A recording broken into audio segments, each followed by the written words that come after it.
Kemba Walker, step back, Walker, cardiac Kemba, does it again! Ubilis, 7 seconds to go. Three-pointer. Oh! Hutchins! Double order! Again, comes down to fundamentals. Oh! My goodness! Sorrentine hit that one from the parking lot. Watford for the win. Yes! Yes! Trip to the Sweet 16. Taney's got it. Rises up. The shot. And it's good! It's good! From the corner! And it's over! Gonzaga! The slipper still fits! Ha ha! College basketball! Top of the morning, gentlemen. It's a banger slate today. Beautiful day. Coffee's rolling. Let's have ourselves a day. It's funny on our intro. I can remember every spot where I'm at in my life when that happened, outside of the Gonzaga Florida game, because I was just a little too young for that. But definitely see that much. Such encapsulation in that moment, man. So I mean, just bringing me back every spot. Absolutely. I think it's funny every time I watch the Waterford one. I always love it because they fucking give the points to Kentucky. You ever see that? Yeah. Oh yeah. He hits it and it goes 75-70 Kentucky. It's fucking. I always laugh. No context. Why are they storming the court? He's like this. He's like, Tom Crean looks like he's about to fucking croak. Oh yeah. Yeah, I got a picture. I need to hang it up, but it's a Watford shot, and he signed it and stuff. That was like 2 years ago, Oh, yeah. 3 days ago, the anniversary, December 11th, I think. So Were you there? no, but I remember where I was. I'll never forget that. That was awesome. Yeah. Living the glory. That's my glory days. Nope. So I guess before we get to college basketball, the real big event today, Army Navy football. You guys playing that game at all? You guys going to be watching it? I'll watch it. I'll probably play the under just for fun, but Yeah. just to have some skin in the game. But other than that, probably not. yeah. I saw Navy was catching 6. Is it still sitting around 6.5? Maybe. It opened 2.5, so I mean it's moved quite a bit. Yeah, it's Army's 6.5. Jeez. What's the weather? Weather Army Navy football. I know last year the over hit for like the first time in forever. First time, yeah. But I was like last minute too. Yeah, but everybody's on the over because they think that Army, is a juggernaut and can just score all these points. And if Navy scores like 10, it'll go over. But I think that Navy knows how to stop Army's offense. Obviously, it's one of those things where they play each other every year. They're going to be prepared for what they do. So that's why I'm probably on the under. Yeah, I'm with you. They both know each other. I mean, this is a big game. I mean, there's nothing better than a 16 to like 17 fucking Army Navy game. It's so good. I don't think you can really go wrong if you bet the under or take the Army with the points. It's going to be a big game, big event, obviously. It's going to be like 38 degrees with 7-mile-an-hour wind. So nothing too crazy, but Army after that big championship, they might be a little hungover. I'm not saying they're not ready for this game, but he just won the AAC for the first time in like 100 years or some shit I saw. So I know. I think I heard somebody say that like last time they had to play on conference championship a game like the week before because usually they're off the bye. They don't play, but last time it was like Navy played in the championship game, and Army ended up upsetting them. They were like a 13-point underdog, and Army ended up beating them. Yeah, I think I would probably rather play the 6.5 with Navy, just personally, just because this game they're not going to win by more than a touchdown. It's not going to be a blowout game. So, I like I'm looking forward to it. I like the under. Bryson Daly 2+ touchdowns plus 105. That's a good. That's absurd. Dude, his touchdown was like minus like 2,000 like all fucking year. But his 2+ plus 105, I like that. For 2, it's crazy, but they run him 800 times a game.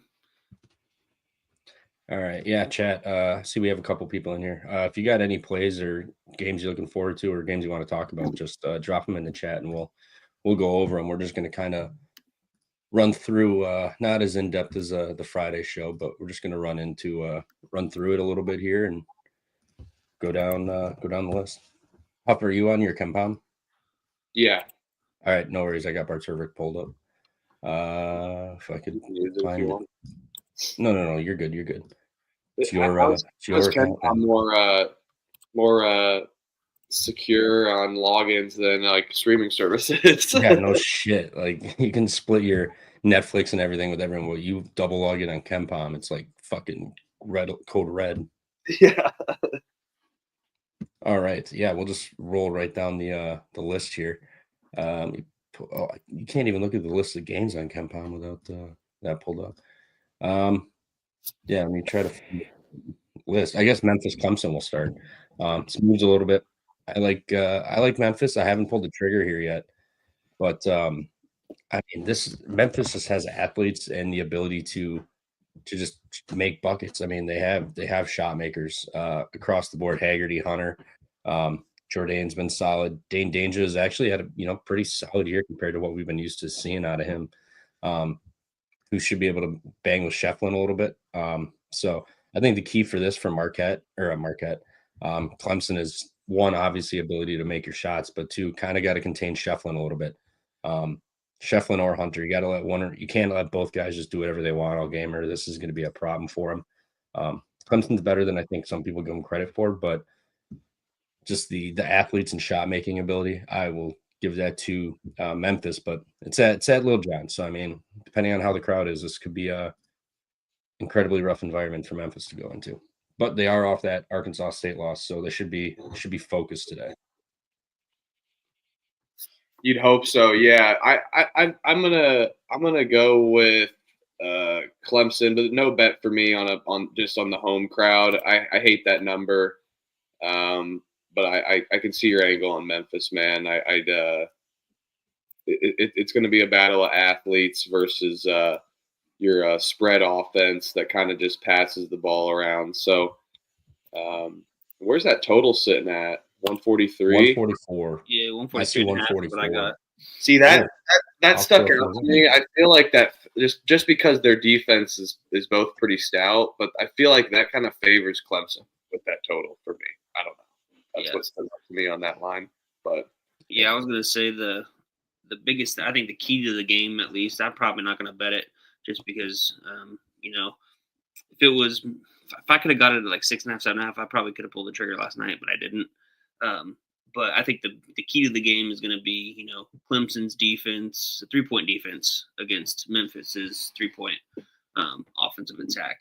They're shoot a high volume of threes, but I think they're like 44% from three. Memphis is, but Clemson really D's up on the three. So if they can run them off the line and force twos or force tough shots in the paint, I think that favors Clemson, but I just don't know. It's one of those things where Memphis could hit 10 threes and carry them. If you like Memphis, the money line might be the play. Oh, yeah. Just a little sprinkle instead if you don't feel that much conviction on it. At least maybe even first half, too. I will definitely enjoy this game since it's 10 a.m. coming up. Do we have to bet the first half? Standalone first half. Standalone first half. What's that first half over at?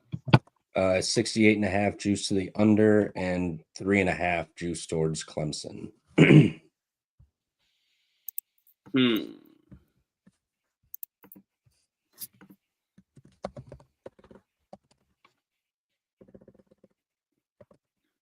pretty, Memphis Central Time, 10 a.m. tip. Have they had a 10 a.m. tip game like that early? I don't believe so this year. I mean, I'm looking at Memphis first half. First half, they're 224th in points scored. Offensively, with only 31, and they allow 38 in the first quarter, which is 308th. Second half, though, 45.4. They're 10th in the country scoring wise. So I mean, looks like they kind of come alive in the second half here. Clemson, 41st in the country with first half scoring margin, plus 12.7 at home. And defensively, they're giving up 29.3. They're top 30 in the country defensively. and about 100th for first half points. So I think maybe Clemson first half potentially. Yep, I was they thinking come out feeling good. I've got that at -3. If Favorite you, I got it. juice to There get you go. through. if you like that too, you could just probably take Memphis at a longer spread too at halftime. Yeah, live. Yep. Yeah, that's probably not a bad look. I mean, yeah, obviously, like statistically, they show up second half, so maybe they just kind of just get jumped on by Little John and Clemson here, and they're down 8-9 at half or so, and you can catch a 9 or 10 potentially live. Yeah, and an so- early start for Yeah, Memphis might be dragging a little bit. What's Yeah, Clemson's I don't foul hate rate? Do they not foul a lot? Clemson's foul rates. No, they don't. Because like Haggerty gets to the line a ton. Like they get a ton of points from that consistently. Yeah, they do. Haggerty's been to the line at least more than 10 times, shot more free throws than pretty much everybody. So that's another angle too. That Clemson doesn't foul. Yeah, I don't hate it. I like that Clemson first half -3, 3.5, whatever you can get it at. Their defense is solid too, so I mean, maybe it might take some adjustment for Memphis here, and Clemson just comes out feeling good. But Yeah, This is a bad play, but I might take it, and I think I'm gonna for this game. PJ Haggerty under 22.5. If they don't get to the line as much, I don't think he can score. I am scared about the drives, but again, Memphis or Clemson still defends the 2 well, so I'm deciding between Haggerty or Tyrese Hunter, but I feel like it's Haggerty because it's a high number regardless. So, but yeah, you got Dane Danger or he is a whole Buchanan offense. shuffling down there. He used him so much, so that's why it's probably considered a bad play. But I think I'm gonna hit that. Yeah, it is a lower total for a Memphis game. So Right. 11 a.m. slate. I guess we'll start with the big one, Purdue A&M. Still sitting at 2.5 here. Over under 144.5. I'm seeing.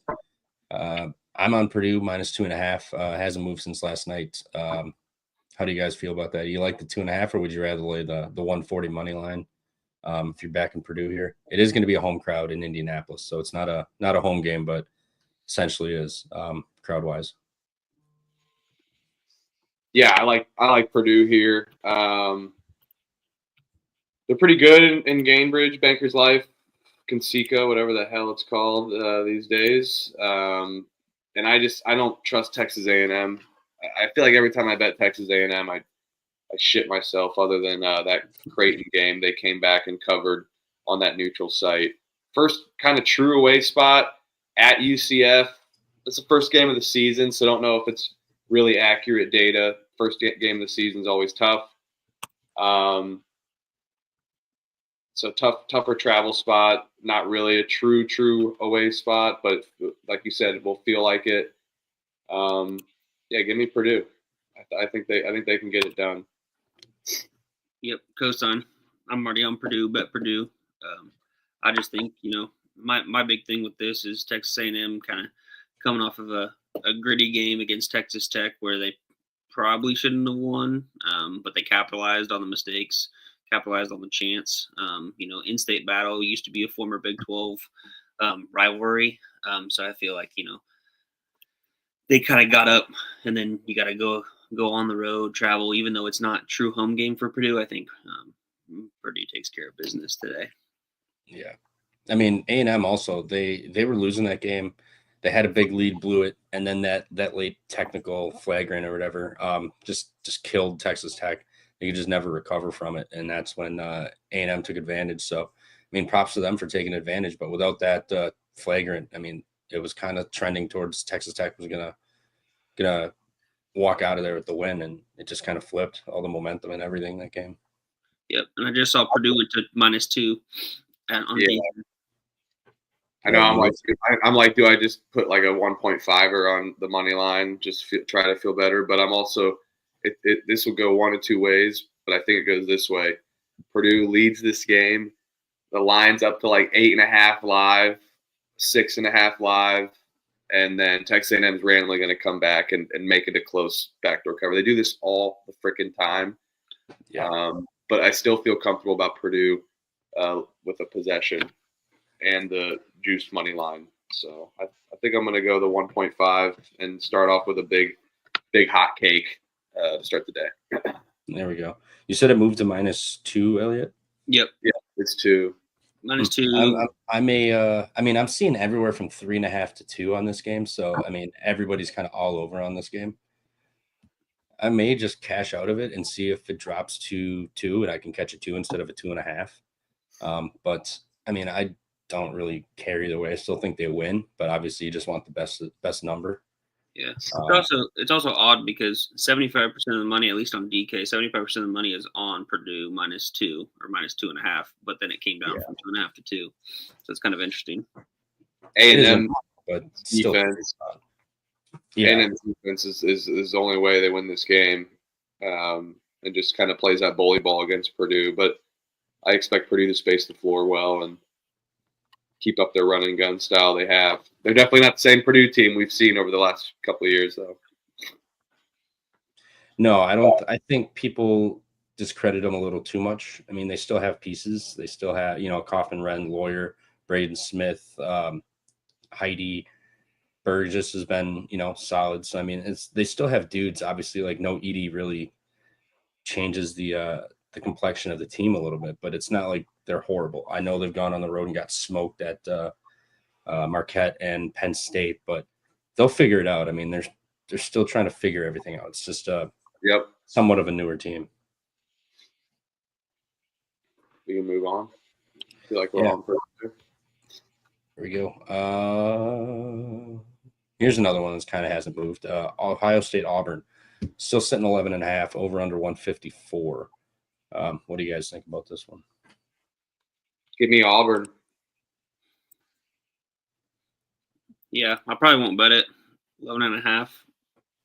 I don't know. That's just a number I could see being 15, and all of a sudden Ohio State hits 2 threes and it's a 9-point game and they run out the clock or some bullshit. But I think Auburn takes care of business. But with all the other games on the slate, I'm not going to bet 11.5.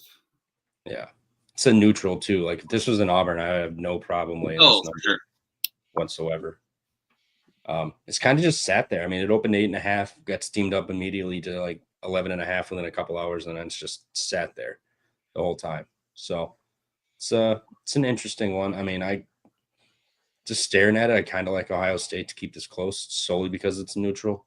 Obviously, Auburn can run them out the gym, but this feels like a spot where everybody and their brothers are going to be on Auburn sitting here today, and it's just kind of sat here. I mean, they other than getting steamed up immediately, getting it below double digits. But Ohio State's not bad. I mean, I like Diebler. They've got some pieces. They got offense that can score.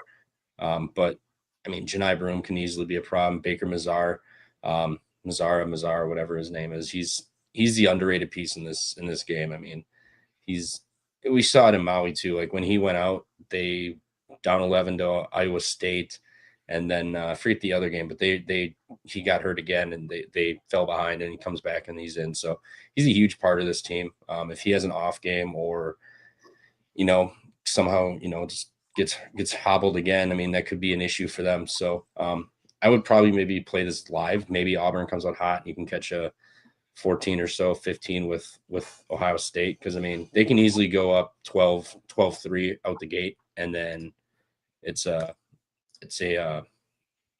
hole to climb out of. So you could probably get a better number in my opinion, but yeah, I personally would just kind of like Ohio State in this one. That could go both ways too. Ohio State could come up to a 6-0, 9-0 lead, and you could maybe get Auburn at a discount too. So you could look at that either way. I did see it just moved up to 12 on DK, so we just keep moving lines. As soon as we start talking about them, it starts to move. Yeah, we're the line movers here. Love it. Yeah, those are great angles. All right. Next we got. If there's any mid majors you guys want to talk about, I got one. This is a contrarian kind of play because both defenses are pretty trash, but I like the under actually in Western Illinois, South Dakota. I like South Dakota -8.5. I smell a back door, so I'm just going to bank on Western Illinois not going to be able to score points against South Dakota at Vermillion. South Dakota's offense is what scares me. Western Illinois runs that tough pace, so it's one of those system plays that our comrade CBB Nick always plays, so I will be fading that. So sorry on that, but I don't know. I like Western Illinois not to score points this early against South Dakota. So I'm banking on that. I'm going to look up the team total, but you can talk about another game. Yeah, and to your point, What do you want? Yeah, what's team totals? So I'm looking that up. I got 72.5 for Western Illinois, 82.5 for South Dakota. Yeah. I'm gonna take the full game under then. I think I like it. Western Illinois is not going to be able to score points. They got drilled by Green Bay, Gottlieb. They got drilled on the road at Northern Iowa. Northern Iowa is a better team than South Dakota, but I've been liking the South Dakota team. They've been my mid-majors. I've taken quite a bit. I took them against Wyoming on Tuesday. Yeah, got it done too. At home. At home they've been a solid team. They've won some road games too, but you beat Mount Marty. Mount Marty. What a name. And to your point, what's the spread again here on this one? 9.5. 9.5. Yeah, that's about where I'm seeing projection wise for Kempom and Bartorvik here. So, but regardless, I like it. I'm with you. You've been riding this team. If you like them, who am I to argue with you on that? You're the one who knows this team. Bunch of just dudes stapling each other. We can move on though. I don't have any else for the 12 o'clock. DePaul, Wichita State. Now this is up to 4.5 now. If anyone was here last night, we talked about it. We grabbed -3 on DePaul. It's up to 4.5 now. This is, let me pull this up again. I think it's moving in the right direction. Yeah. I'm from Wichita, so I've been a Wichita State follower, and I think that they're good. I think that Paul Mills is doing a good job there. I'm trying to create that culture again that they had back when Greg Marshall was there. But I think that really the problem that Wichita State's gonna have is it's gonna be a tough task to guard those bigs that can come out and shoot the three like Skogman. So I think that he has a good game, but I also think that guard wise they match up well. But I think that the difference is going to be that the big shooting threes for DePaul, and I think if they're shooting at a good percentage today, I think that DePaul will cover this pretty easy. Yeah, not to mention off of that loss, First Providence. That was a big game for them, and they kind of just shit that game away. So I think this is a good spot for them. Back home, I don't know if Wintrust is going to be jumping really, but they're going to have the 3-point advantage. We've seen what they've done behind the arc. So if shots are falling, especially today, it's going to be tough for Wichita to really keep that up. They shoot 30% from three, first 39 for Wichita. So I know Wichita's defense has been solid, but they still give up a fair amount of points from three. Huff, can you look on Kempom, see how much percentage of points Wichita gives up from three? Can't find that on Bartorvik. It's just got percentages. They give up. They're like 314th of total points on defense, giving up 3 points. Okay, so they're fairly respectable. Well, not fairly. They're pretty respectable from three there. I'm still with it. I like DePaul as a good spot for him. Holtman's got this team humming. They played Texas Tech tough on the road. They've just been a solid team. So I like the -3. I don't know if -4, maybe you could just grab a better line in game. Feels like it's kind of getting to about the right number here. Wichita wins by 4 or 5. DePaul wins by 4 or 5. So I kind of like that angle. If you want it, maybe just wait live. Maybe Wichita scores the first bucket and you can get a 3 in game. Yep. Yeah. What's is the first half sitting around 2 probably then? Paul. Yeah, 2. 115 each way.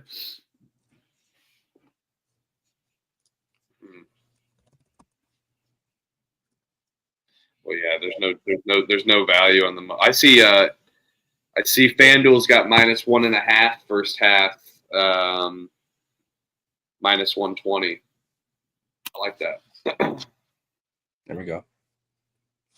DGen is asking about Charlotte, Georgia State. It's gotta be Charlotte, right?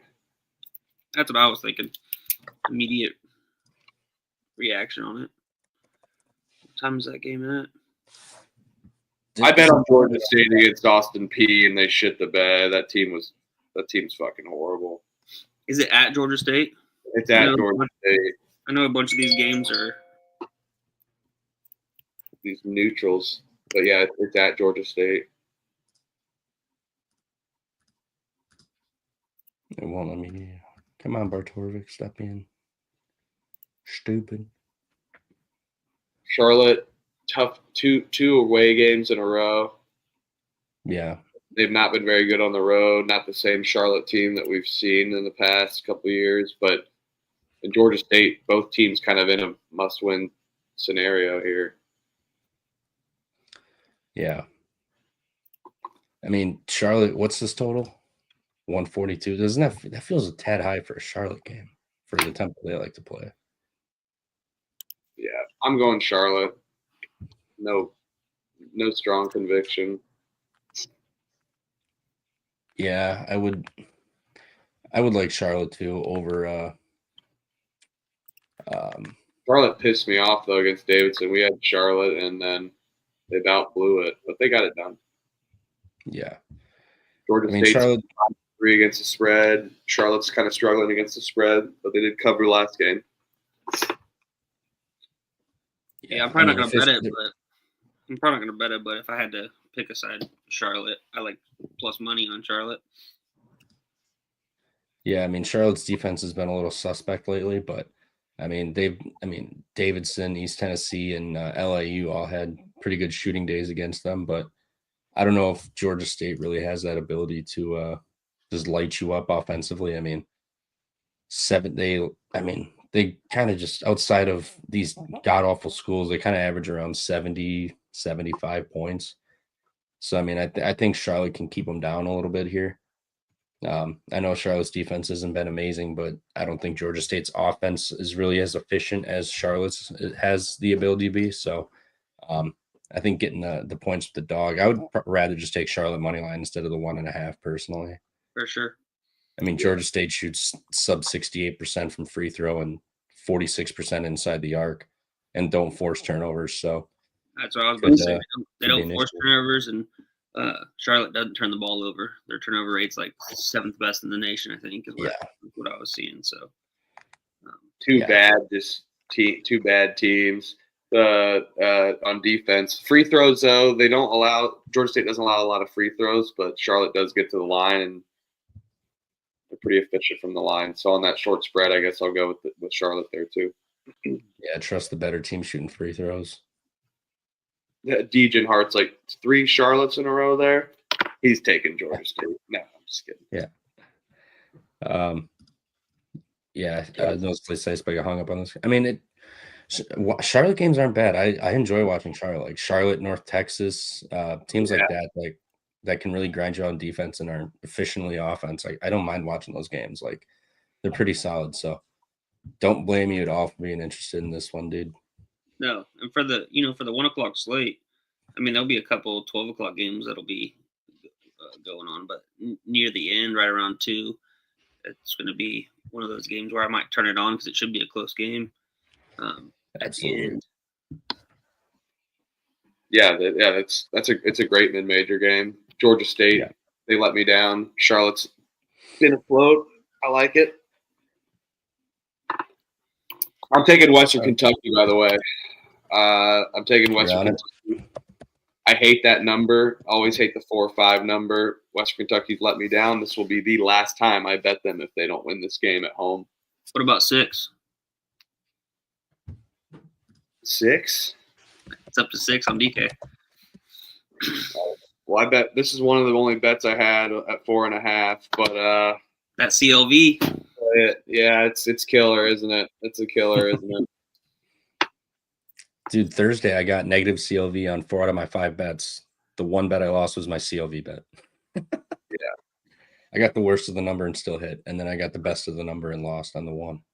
There's a lot of like live play spots too. I feel like on this angle, but Oh yeah, especially rivalry and neutrals. I'm just gonna rot on the couch all day and bet a bunch of live plays. oh yeah, Yep. middle and shit, just disgusting. But I will say this: Western Kentucky, Murray State, kind of a rivalry. I mean, this was another good game at that time. But Western Kentucky at home specifically, I like it, and the over would be in Western Kentucky's favor. I'm just scared of their defense being able to cover 6 points. That's a lot. But if I like the 4, I guess I'll give the 6 out too. Fuck it. They win by 8 or 10. Yeah, I don't hate it. Western Kentucky's been solid too lately. I mean, defensively they've been nice. The over maybe not bad either. Yeah, I mean the one area that struggles for Western Kentucky is going to be grabbing rebounds on the offensive side to get the second chance points here. But definitely a clash of styles with Western Kentucky being a real up-tempo team, and then Murray State really wanting to slow it down. At least this year, they've been wanting to slow it down. Yeah, and I don't. There's not really like any size advantage. Both teams' tallest players 6'8", so I expect it to be a clinic from threes and or a bunch of bricks either way. But the edge is Western Kentucky. I think defends the 3 well. This is their second home game in a row, but this is probably their toughest games that they've played since Lipscomb. I mean Kentucky obviously, but home game since Lipscomb and Wichita State. Yeah, biggest thing I worry about is Murray State gets to the line a lot, and Western Kentucky sends people to the line a lot. So that'd be the only thing. If it gets up past 2 possessions, that would maybe not, like if it keeps climbing. I think 6 would be like the max you'd want to play, because if it gets 7, 8, 9, I don't know what. You know what? Maybe a double dip to try to take a money line play live. A lot of double dips for us today. It sounds like. Yeah, I mean, yeah, like you guys said, it's gonna be a nice live betting day, just because of all the neutrals and rivalry games. I feel like there's gonna be a lot of swings and runs coming along here. So hopefully we're not on the wrong side of these runs late too, like guy I've been last night and shit. And it was brutal. Yeah, that was brutal. Wisconsin Butler. You got anything on that, Stooley? Yeah, I'm kind of torn here. I mean, whenever I fade Butler, I get screwed. Butler's just my kryptonite, but I know they're off of a loss, but to a bye game, and they're gonna have the home crowd because these home game, right? I mean, no, but it's in Indianapolis. I mean, and Purdue plays before, so those fans. I think there'll be more Wisconsin fans than Butler fans there. I'll bet you. Probably, but I'm saying that if Purdue fans stay, they're going to be rooting for Butler too. I mean, in-state school, not in your division or conference, and then you got Wisconsin here too, so they're going to be rooting against them. So I mean, this could be a nice crowd for Butler too, even though it's not at Hinkle. But I don't trust them. I mean, Wisconsin needs this game bad. Dropped 3 straight. All respectable teams, but Butler's just weird. I mean, they got housed by Houston, lost a bye game, but beat Mississippi State. Like they don't make any sense ever. Like I don't like them. I don't think they're good, but I don't want to bet Wisconsin and then they lose this game outright because Butler just decides that they're gonna play good basketball today out of the blue. But if I had to bet it, it would be Wisconsin for sure. Excuse me. We need this game like air. Especially off that bye game loss too. Mm-hmm. For Butler. Just weird. It's a weird spot. I think the line's perfect. I think 4.5 is like a perfect number. I'm just going to stay off of it completely and enjoy a good basketball game, because I think this is going to be a really good basketball game. Yeah, I'm with you. It'll be Might good. be ugly, but I like the ugly games sometimes. The Badgers haven't lost 4 consecutive December games since 1990, when it lost, oddly enough, a double overtime game to Butler in Indianapolis. What a stat. We Shout have out BadgerBlitz.com. That's a great stat. History doesn't repeat itself, or does it? That's crazy. I want no part of Butler. So That's a I would total. just watch this as a That's fan. a total ESPN stat. Wisconsin wins by 12. I hope. I mean, I wouldn't bet on Butler. I just think Wisconsin's the better team overall, obviously, but Butler's just fucking. They're schizophrenic, man. You never know which team's going to show up. Yep. They're infuriating. So I'm just going to root as a fan. My mom's a Butler fan, so I'll battle with her on this one. There you go. Next, Don't Texas forget State FAU. I looked at FAU, never really pulled the trigger. I think Texas State has a decent offense to kind of hang a little bit. It's not like they're terrible. Kind of feels a little overinflated. I mean, we saw FAU last game, just they ran, I forget who they played, but they ran them out the gym in that second half. It was tight, but Texas State just, what's that? It wasn't FIU. What game was that? I watched it too. Was it Jacksonville? Yeah, it was like an 8.5 spread too. Same spread. Yeah. Yeah. So I kind of think Texas State will be able to kind of hang in a little bit. I mean, their defense is better. They play they just play like decently. I mean, it's not like they're an amazing team, but they're playing good. Princeton, Ohio Southern beat Rice, but I mean, they haven't had any like real close games since the Princeton game on November. They've been rolling, so I think they have the ability to kind of hang in this game. I mean, they shoot free throws well. They get to the line pretty damn well. They do send you to the line and turn it over. So I mean, that could be an issue against a team that likes to run. And FAU doesn't shoot from the free throw line very well, though. Yeah, they're like right at 70%. I think just under 70%, and right at 70%.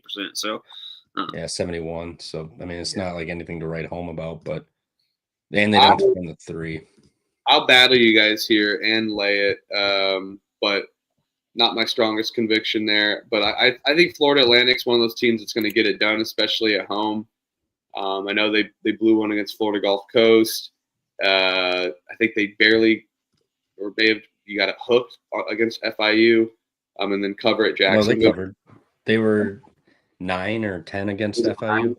I thought it was maybe up to 11, but 1, 2, 3, 5 games in a row. One for Texas State.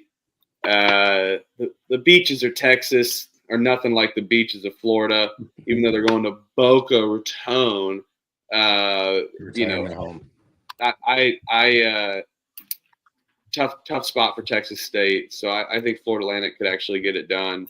But yeah, not the most sexy number to bet today. I'm not battling you. I'm not betting this game. We're not. I don't blame you. Points with mid majors, but I think Florida Atlantic gets it done for sure. I don't hate the over.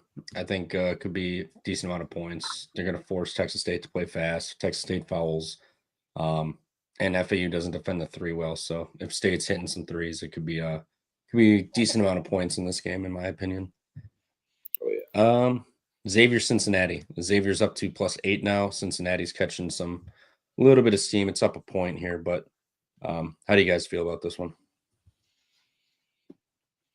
I think I like Xavier here off the eye test, right? Home game for Cincinnati. It's kind of tough, but this is a rivalry game. You can't lose this by 8 or 9.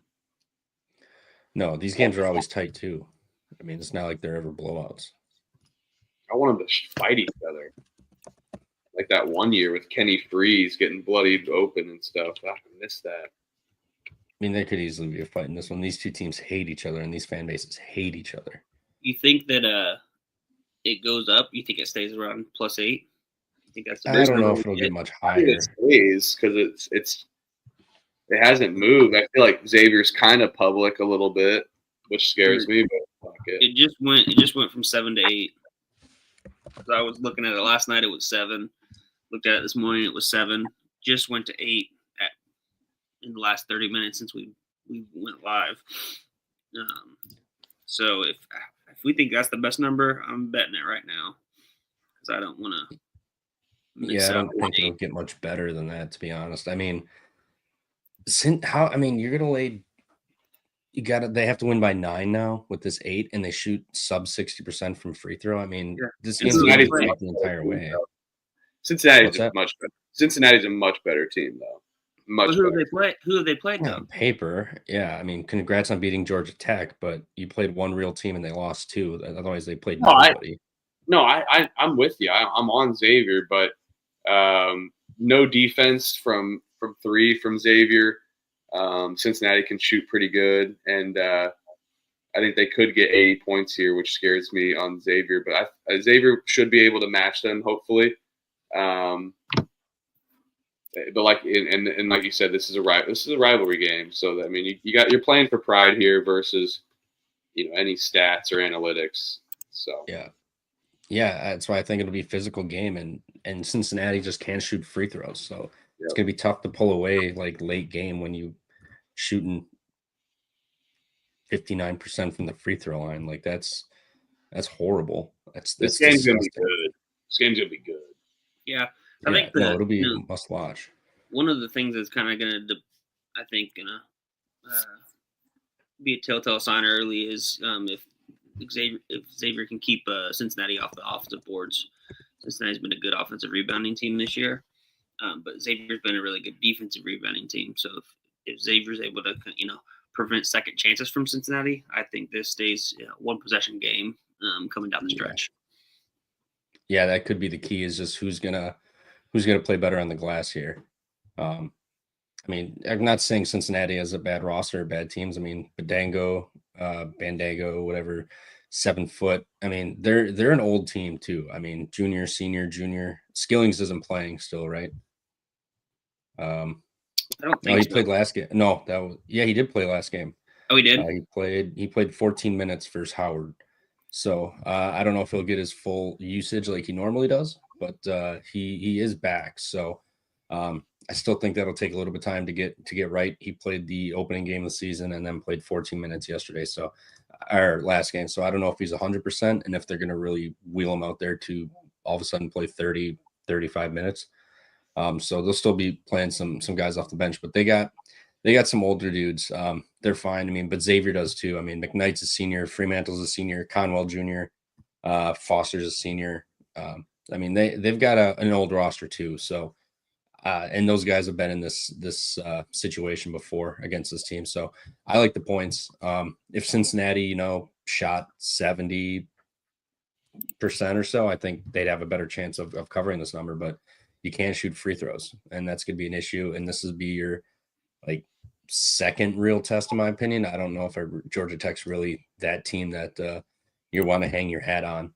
So, I mean, granted, the Villanova game was on the road, but what happened late when it was tight? Couldn't shoot free throws and then they forced Nova to foul Nova, and Nova made free throws. So, I think this easily stays within 3-4 possessions here.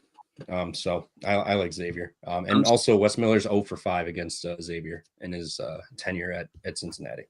I'm seeing an 8.5 out there too. So if you like the 8.5, grab that as well. Yeah, I'm going to take the 8.5. I kind of could like the over a little bit too. I think there could be a lot of points, but again, they beat the fuck out of each other. This is a rivalry game, so never know. But yeah, let's go Xavier. Let's go Musketeers. There we go.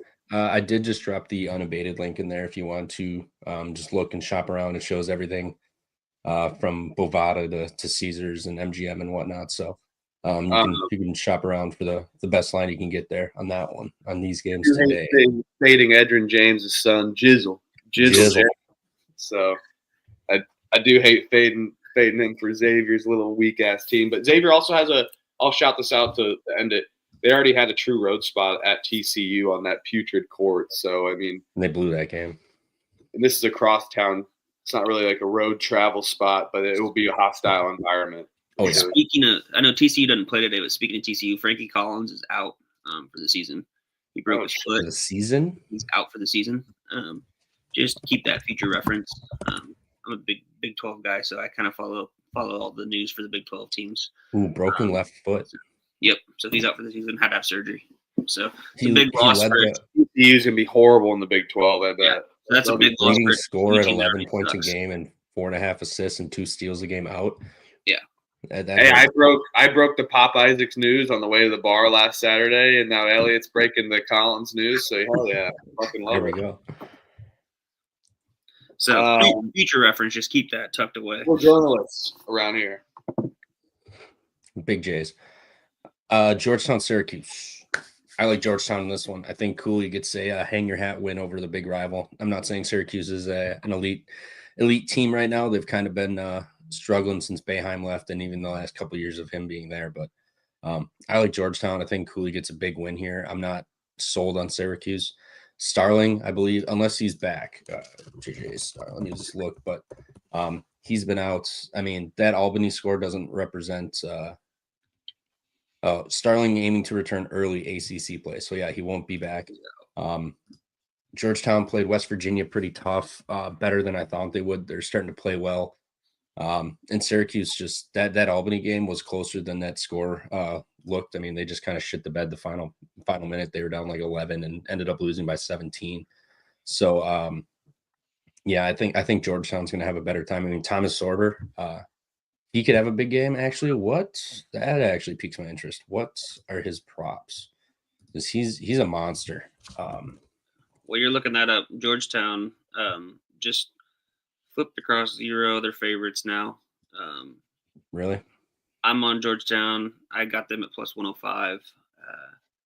I think that they did themselves a favor by going into Morgantown and playing that game. I think that prepares them well for another road spot. And even though that, I mean, I don't really see at Syracuse, whatever it is, JMA Wireless Dome or whatever. I don't see that as a lit environment, but the fact that they've already gone on the road against the tough West Virginia team, hung in there, I think that's going to bode well for them, especially with how young of a roster they have. Get some good experience, and so I think that they take advantage of that. I think Georgia wins it, or Georgetown wins it, not Georgia. Yeah, I mean, you can get Sorber over 13.5 minus 127 for points. His rebounds are set to 6.5 minus 157. All right, that's a little out of my range there, but I'm not seeing a PRA. They're not giving it to me. I wouldn't hate that. I mean, this guy's 8, 13, 7, 12. I mean, he has the ability to really get a ton of rebounds, and then 3, 4, 6, 2, 5, 4 assists. So I mean, like he does a lot for this team. So I think he's really kind of coming into his own. You can get 2 assists minus 157. That's a little out of my range too, but I don't hate Sorber props. What do you like on his points? I like the 13.5. 13.5. Yeah, I mean he's just huge for this team. Like his usage rating is one of the top in the country here. I mean 30%, 23, 21. I mean, and these are against the better teams. He had a 29% usage rate against Notre Dame. And then a 30% usage rate against West Virginia. So, I mean, he had 12 and 13 points in those games, but he shot the ball 9 times each one, 4 free throw attempts, 8 against Notre Dame too. So, and that was early in the season. So I think he's going to be a little bit better. I don't know if Syracuse has the size inside to really kind of bang with him. He's a really good freshman, 6'10" freshman. I mean, they got Eddie Lampkin. Solid.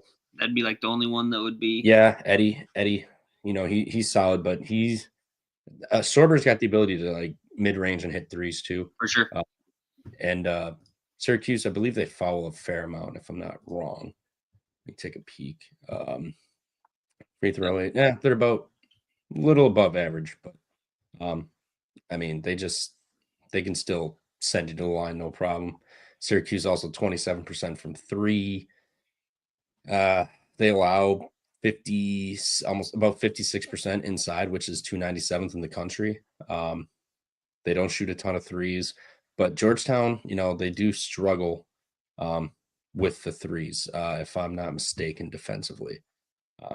No, 35%. So it's not terrible, but Georgetown also has been super unlucky. Teams are shooting 81.6% from the free throw line against them. I don't think Syracuse is gonna do that to them today. So I like Georgetown to get it done here. Big rivalry game, biggest rival for both of them. So I like them to get it done here on the road. Big hang your hat win for Cooley personally. Absolutely. Yeah, I'm with you guys. I think Syracuse laying points is telling. These lines for Georgetown have been 6. I mean, West Virginia laying 13 or whatever, or what was it, 10.5, 11.5. You know, I think it's telling that Georgetown's going to hang in this game. Yeah. I know Syracuse isn't a great team, but for how bad Georgetown has been a fade the last couple of years, this may be their finally get the one they wanted. Yeah. Big win going into Big East play. I don't know if they have another. What do they got? No, yeah, they're heading in. This is their last game heading into Big East play. So we know the Big East has not been great. They haven't won a big game yet this year either. So I think getting a win over Syracuse could be nice because that could help their resume. I mean, the ACC isn't crazy good, but I mean, there's still some solid teams in there where if Syracuse picks off like a Duke or something, that win looks a little better come resume time. But yeah, what's their? I know we're talking way too early about this, but wins above the bubble. Georgetown sitting at minus 0.8, so they're 101st. So I mean, this would help. I mean, you got to imagine. Bracketology in December. Let's go. Hey, it all matters, man. We're getting into conference play. You got to catch these some of these teams. Any Power 4 road victory is going to bode well. Yeah. I mean, even the worst Power 4, if you win on the road, that's still going to show something. For how bad the Big East is too. It's huge. Yeah. Huge. Yeah, the Big East is gonna. They're gonna. I know. Again, yeah, it's bracketology in December, but man, the Big East is going to struggle to get some teams in, especially with the way this non-con went. For them dropping bye games left and right and not really performing too well. So, another big game here. We're kind of getting into where the bigger ones kicked off. We already talked about Wisconsin. Seton Hall Rutgers. I liked the Rutgers plus 12 last night. Seton Hall. What's that? Yeah. The 12 is Seton Hall. Seton Hall was plus 12, yeah. Or the under. I think Seton Hall can make this mucky.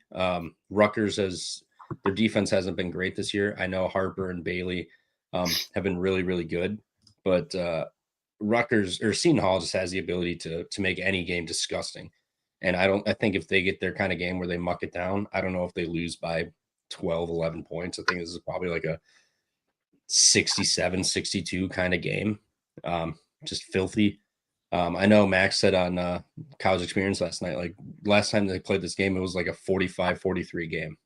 Like I know Rutgers got a better offense, but this is just, I don't think it's going to be a pretty game whatsoever. So yeah, I like the Seton Hall or the under here. What about you guys? I'm going to go refill my coffee quick. I mean, I feel like we've been on a lot of the same sides. So just for the sake of battling, I'll take Rutgers. I mean, just because I feel like we've been kissing each other on each play. I like Seton Hall's defense, hate their offense. So yeah, but I think Rutgers can drill them at the Jersey Mike's Arena, fucking bought out by a private equity firm. Those little fucks sold the company. I like Jersey Mike's, but now that it's getting bought out by a private equity company, maybe I don't. But yeah, I'll just take Rutgers for the sake of battling you, and not. I don't want any Seton Hall on my card, although it is a lot of points. Yeah, no, I mean I'm not betting this game. I have no clue on this game. I didn't even look into it. I saw the Rutgers Seton Hall, saw double digits. I was like, I'm not even gonna dig into it. I got 84 more to go. So if I had to, pick anything, I like his angle of the under, but I'm staying off of that because Rutgers can get hot. Harper can drop 30. Ace Bailey can drop another 15. That's 45 right there. So I could see them running away with it as well. So Yeah. I think the key for Seton Hall is stopping Harper. If you're going to let Bailey go for 30, so be it. But I think the key is going to be stopping Harper is number one, obviously, but that's easier said than done. He's fucking good. Dude, if Seton Hall doesn't get up for this game, they're done. They're done. They're already. I know they're done, but still. If we think Seton Hall gets this game and makes it disgusting, you think the plus 550 is worth a little sprinkle if you're going to take Seton Hall? no. No? Personally, no. I don't think so. I just, Seton Hall likes to turn you over. Rutgers doesn't turn the ball over. It's at home. I don't know. I don't see Seton Hall winning. If they do, kudos to them and Shaheen, but I just don't see how they win, especially after their body of work that they've put up this year. Fair. Can't really argue that. NC State heads into Kansas. This is at 14.5 now. First 2 road games at the Fog and Baylor or Kentucky off back-to-back losses. Seems like a 20, 25 plus point win. Yep. As you can see, K-State fan, lay it with KU. They are going to destroy NC State. Off two losses. What's the NC State team total? NC State only beat Coppin by fucking 10, man. 64.5. Weren't they down at half? I'll lay it with Kansas rather than the team total. Yeah, they were down. Don't do the team total. Any team that has 100 Dickinson on it sucks on defense. Oh, yeah. Lazy. I would be, too, if I had needs as a 26-year-old like I do playing basketball. True. Come on, DeJuan Harris and Zeke Mayo lead the team. We need the guard play to come in clutch. Yeah, I'm looking for AJ Storr. Big game from AJ Storr. He hasn't had a big kind of here. My name's AJ Storr at KU yet. I think this is a good spot for him to get up and show the people there at Allen Fieldhouse that he's arrived. Yes. But it's been kind of a different dynamic. I don't know. I don't know what you thought about him at Wisconsin, Trevor. But he was a lot of our offense last year. He was a lot of our offense. We don't have much athletes, but we got better guys this year. So, I liked him, but I was surprised he even came to Wisconsin in the first place. So it was whatever. But I think Zeke Mayo is honestly the guy they need to really step up. I mean, Storr too. I mean, you paid for that guy. He's got to show up and actually do something. So, I mean, against a NC State team that's struggled. I mean, like you said, with Coppin was a 10-point win. So, I mean, I think this has got to be Kansas all over. It's been a weird dynamic with him and with Storr himself. I don't know if their relationship has been the best. I don't know behind the scenes if there's something going on, like he just doesn't practice hard or, it just he hasn't been getting the amount of minutes that I would have expected him for him to come over and, I thought he was going to make a bigger impact and play a lot more significant minutes than he has. But yeah, we'll see how it plays out. I'll lay it with Kansas. I hate laying big numbers with college basketball teams, but let's do it. Definitely against 2 Power 5. But the Fog is a first half. No, I like it. I'm taking Kansas.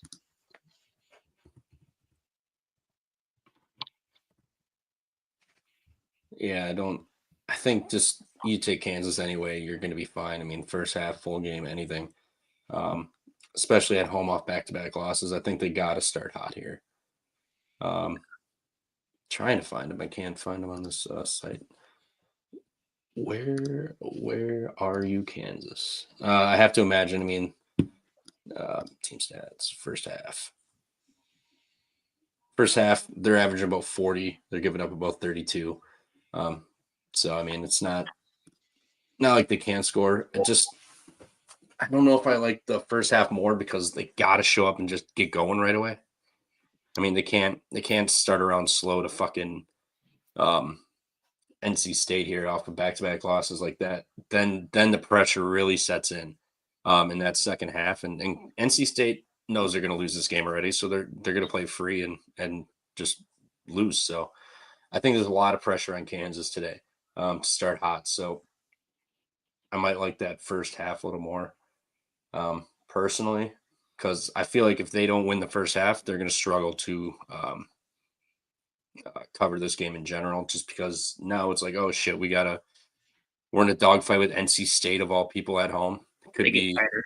They tighten up. Yeah. Yep. No, I bet Kansas last night at 14.5, and then kicked myself because it went down to 13.5. Could have got that, but I mean 13.5, 14.5. I don't think it makes a difference. Yeah, I think if they cover the 14.5 at 13.5, they're covering the 14, and then we're going to win by like 20. Yep. It's just weird that it hasn't moved too much. As you know, Kansas is catching got to be 80% of bets and money at least. Yeah, I haven't even looked that up. I'll look it up. Me neither, but I'm just going to go out on a limb and say Kansas is very public today. Another banger game, Arizona State, Florida. This is a neutral in Georgia. So down to 6.5 is what I see. I see 7. It did go 6.5 and then back to 7. So yeah, I see that too. I like Arizona State. Florida's got that number. They haven't lost yet. This is a neutral. And I believe the game before this is the Georgia game, I want to say. The game before this, I think, is the Ohio. Is it the Ohio State game or no? It might be the Auburn-Ohio State game, yeah. I think it's the Auburn-Ohio State game. If it's in Atlanta, yeah.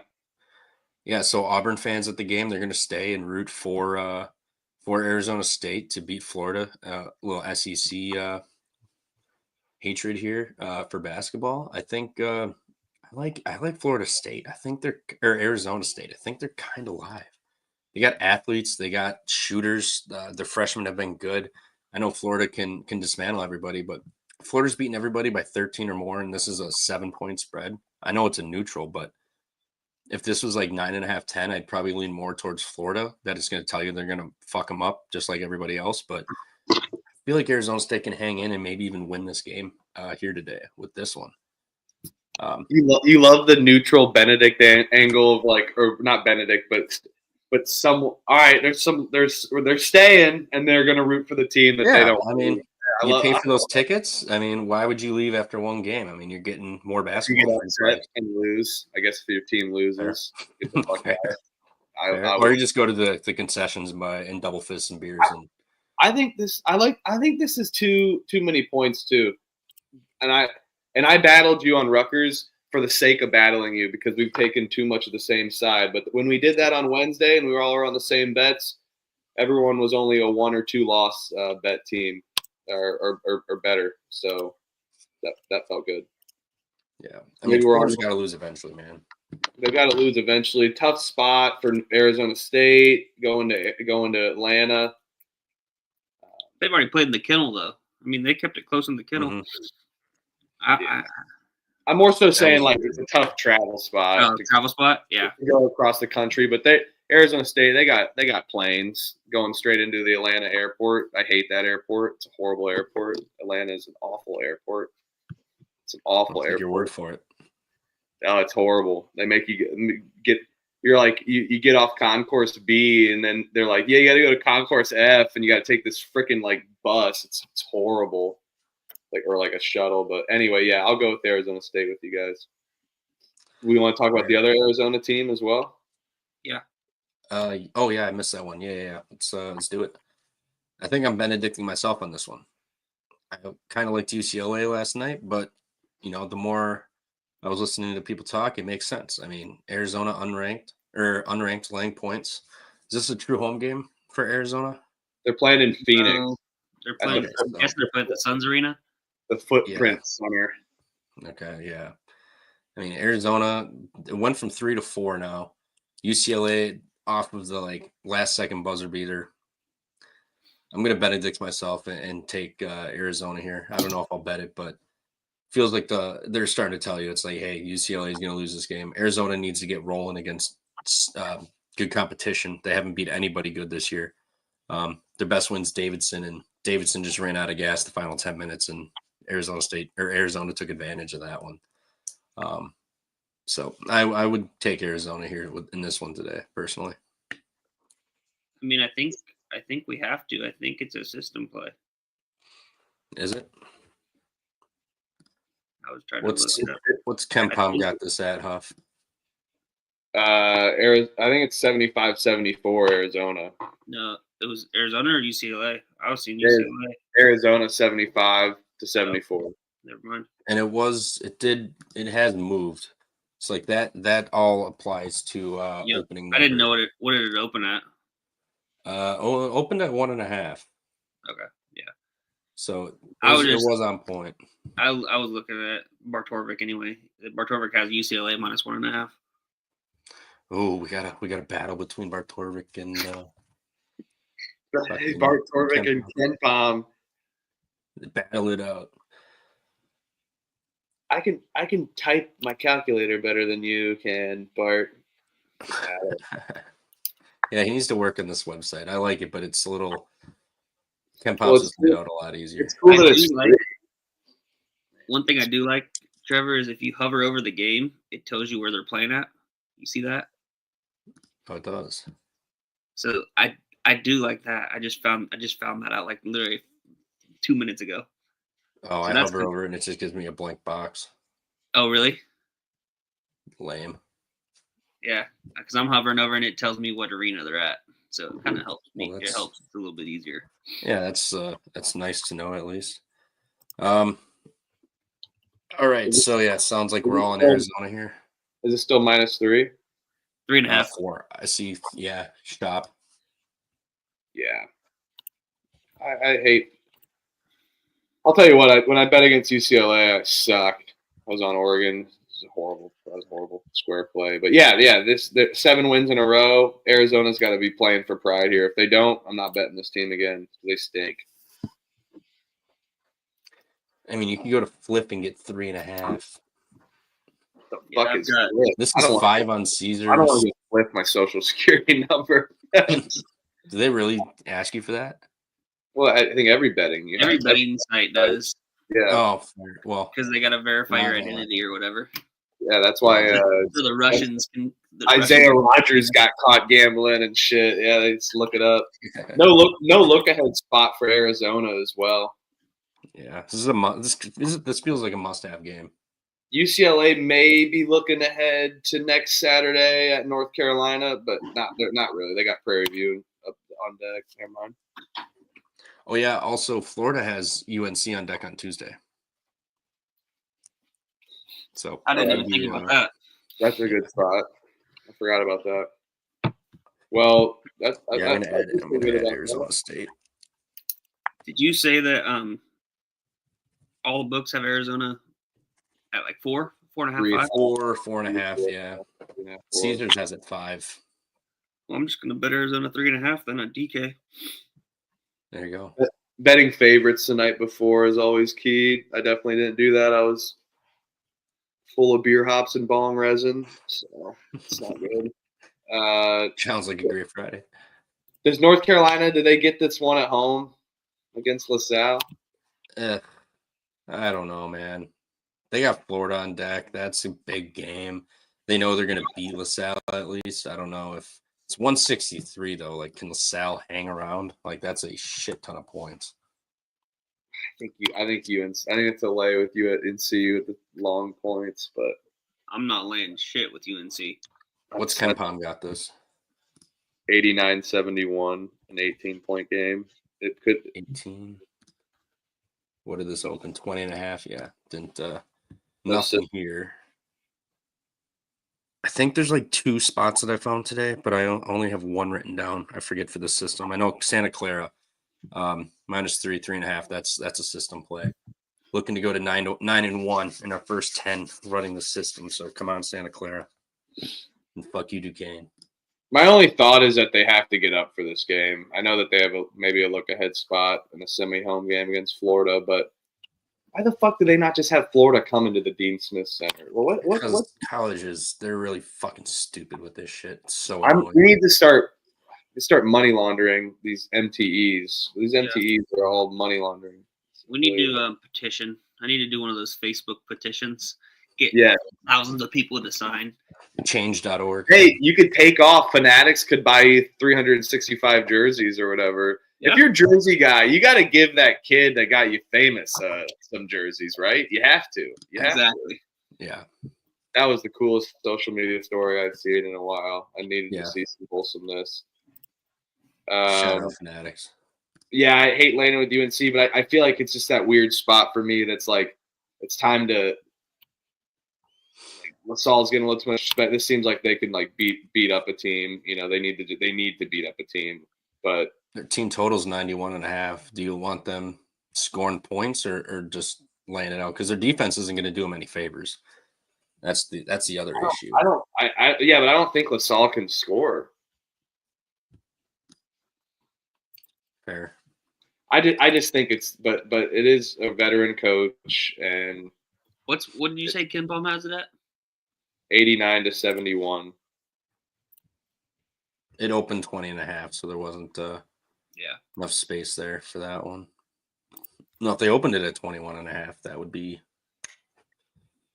like I think LaSalle first half is probably the play, but this seems like a spot where just away from them, and then North Carolina gets the game that they need. But I mean, RJ Davis his knees are cooked, so fair. It's time to go, buddy. Yeah, we can move on though. Time to learn insurance, buddy. Yeah. He's probably got enough NIL money that you can have a private equity firm or a hedge fund right after college. Yeah, 100%. D-Gen's asking about St. Bonaventure at Providence. What do we got for spread here? Oh, this is Providence at Bonnie's, or is this? It's Mohegan Sun. Oh, neutral. Okay, so we don't have to worry about the dunk. Providence off of that OT win on the road against. I like St. Bonaventure. I'll battle you. I mean, Providence really I like good. Bryce I mean, I think Bryce they just changed Providence's team, so everything, all these analytics are skewed because he's been back for 4 games now. This is his third game. I don't know. I think BYU. He is good. He would be the catalyst of this game, but looking a little sluggish. Come on, Bonnie's got to get up for this. Let's get up. Where is St. Bonaventure? We're battling on Providence again on a Saturday. Great. I'll be probably wrong again because I took them last week. Dude, St. Bonnie's defense, though, is legit. Yeah. But this is probably their first test of, I mean, they hung with Utah State, but they have not played anything outside of that. But they're holding points. They're holding teams to low points. Yeah, and a neutral. I honestly don't really hate an under here. A 128? I don't want to take an under for 128 with these two teams. I would do it with Virginia. I like the Towson one of 120 in the 120s. Where's that? What time is that? I don't know. On. What do you guys like in this game, real quick, before we skedaddle to another one? You like the Bonnie points? I said Bonnie's, yeah. Oh, my bad, I missed that. I'm battling Providence. Okay. I like Bonaventure. I think it's a nice get-up game against a Big East team. Where did you see 4 points by chance? I think I like that. This game will be like 72-67, and the over. I'm not taking the under, but I'd rather take the over. If you like Providence, Providence has. Wait, what? Or FanDuel are these? This must be the I see Bonnie's plus 2.5. Is that what you guys see? Okay. Yeah, I know. Unabated is messed up because it says Bonaventure minus 2.5. I got 3.5 for Providence at 105 on BK. Okay. FanDuel's got it at plus 2.5, so I might. Is the plus 3.5 a little juice? Minus Yeah, one. 115. Yeah, that's what I Oh, see. I'll take. All right, this is gonna be a battle. Let's do it. Yeah, I like Bonaventure. I don't even hate Providence team total under, to be honest. Neutral, away from the dunk. Bonaventure get up game. Been holding teams down. So, yeah. How much did Utah State score against them? 72, and I think their offense is a little better than Providence, in my opinion. So They just played an overtime game too. Yep, on the road, and then you got to travel. It's a neutral, and gotta win. Yeah. Freaking low. Wait, where's this game at? Connecticut. Mohegan or something. Yeah, UConn or Connecticut. Oh, that place is sick though. That's all. That and WWE is the only thing in Connecticut, and just rich, staunch white people. LSU LaSalle or LSU LaSalle SMU here. I believe this was what's KenPom got this a 1-point game. LSU what? Does KenPom have this as a 1-point game?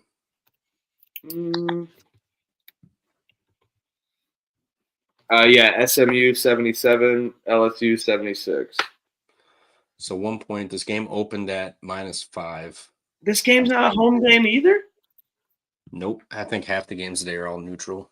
Dude, what the fuck? Is this a system then, Trevor? I think it might be, but it's a neutral, which kind of sucks. I know. But so is the Bradley game. Yeah, true.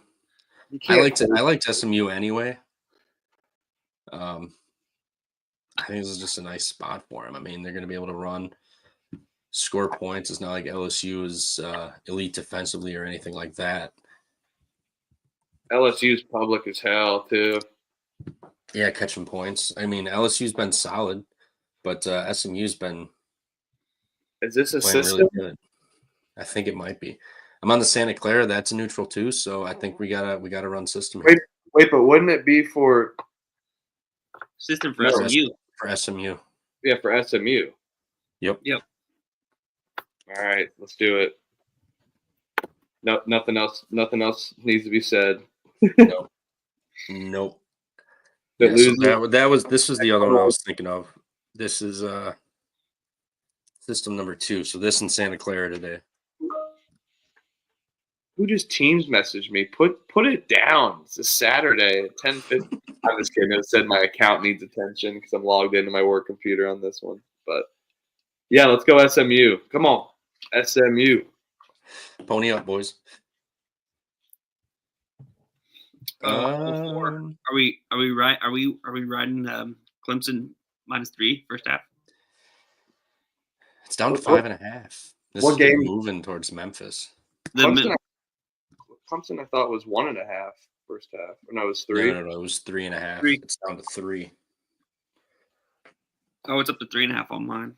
Yeah, this is moving Memphis since last night. 8 minutes. I just didn't know if we were doing it.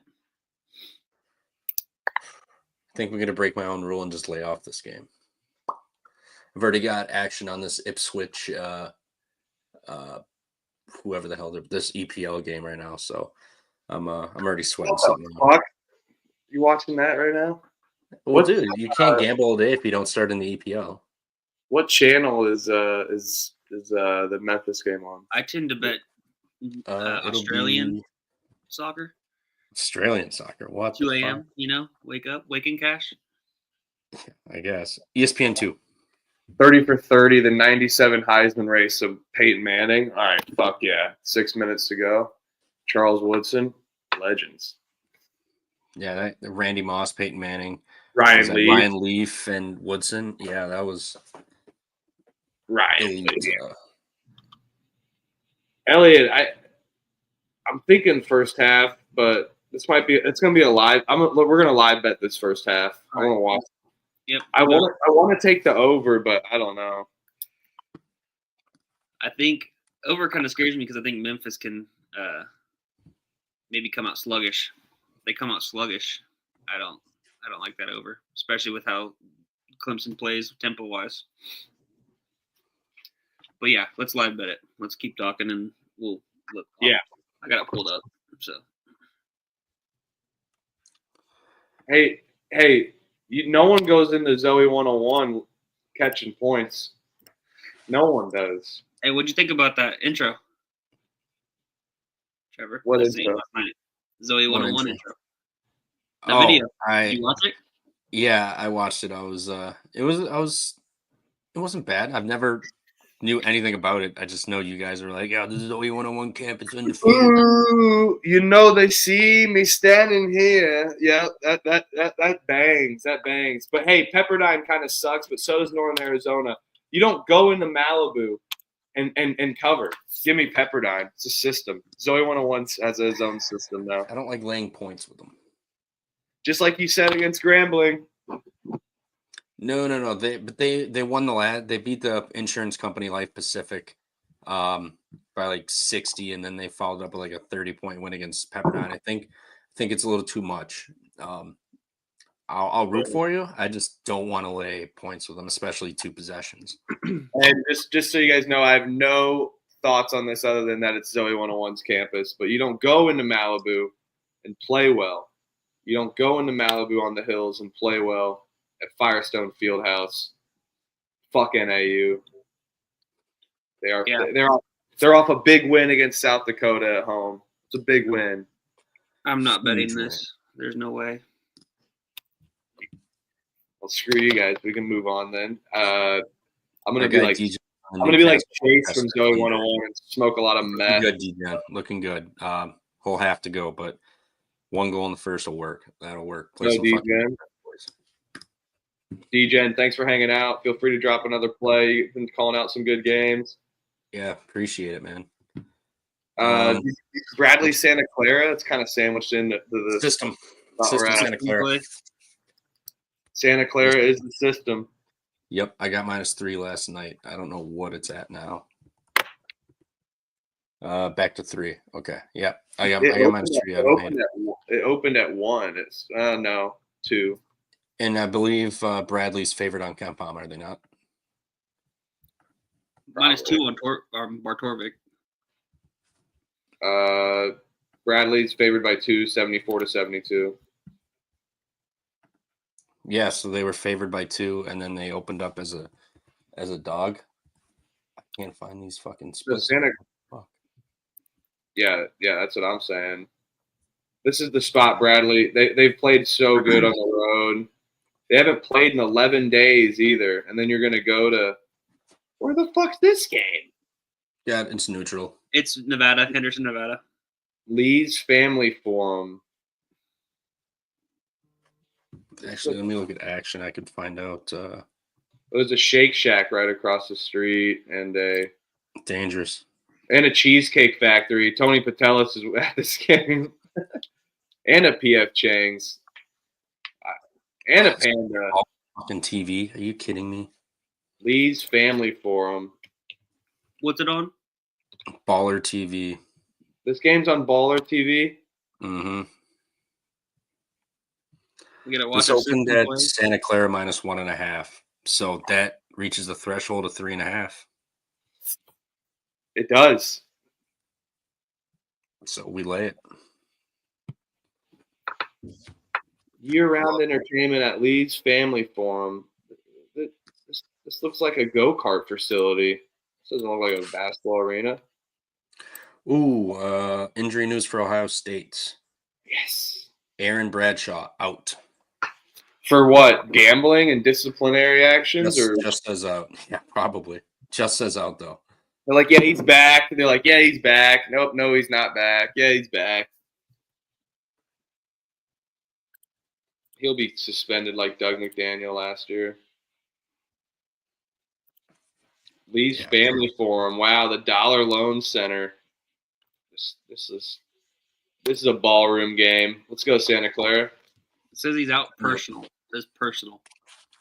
Personal, yeah. Something's going on. He personally. I kind of like buying injury news, though. I feel like fading injury news this year has not been going well. for anything. This game's up to 12.5 now, so I don't know if it just moved because of that, but let's see.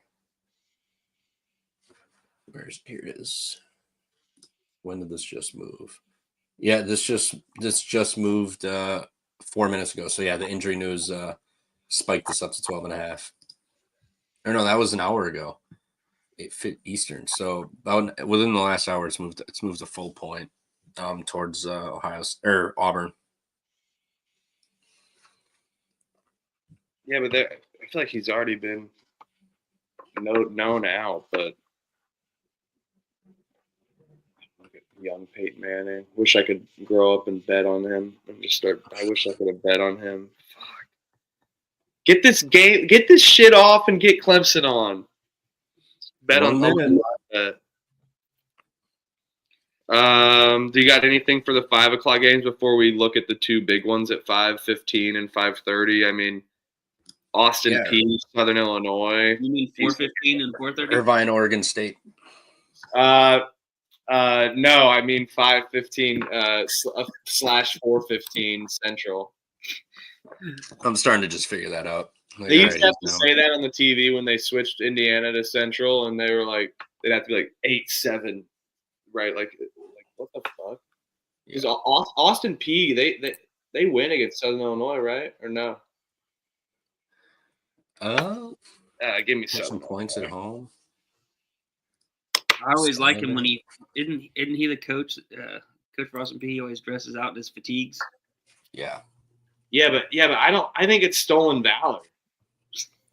We still haven't looked into this. We've been going back and forth, but I'm pretty sure it's stolen valor.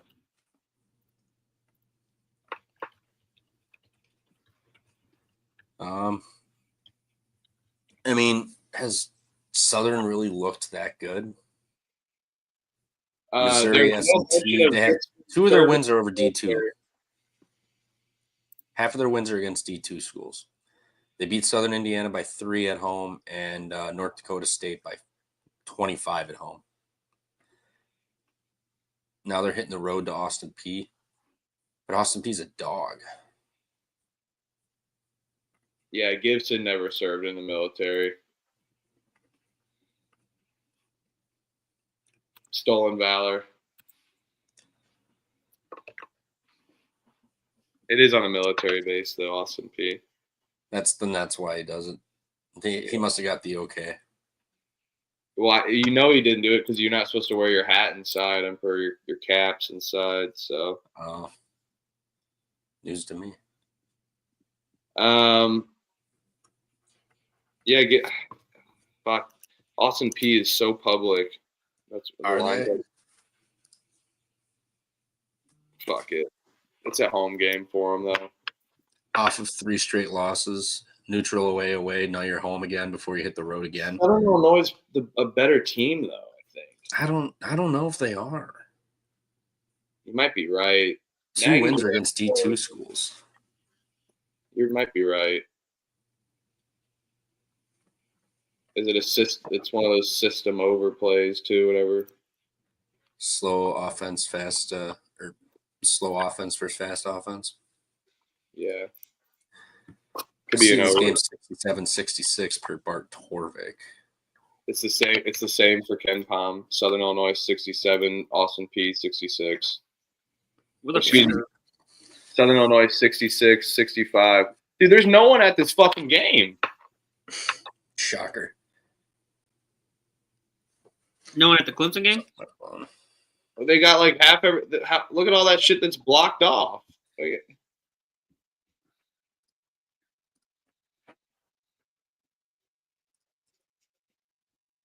Haggerty already score?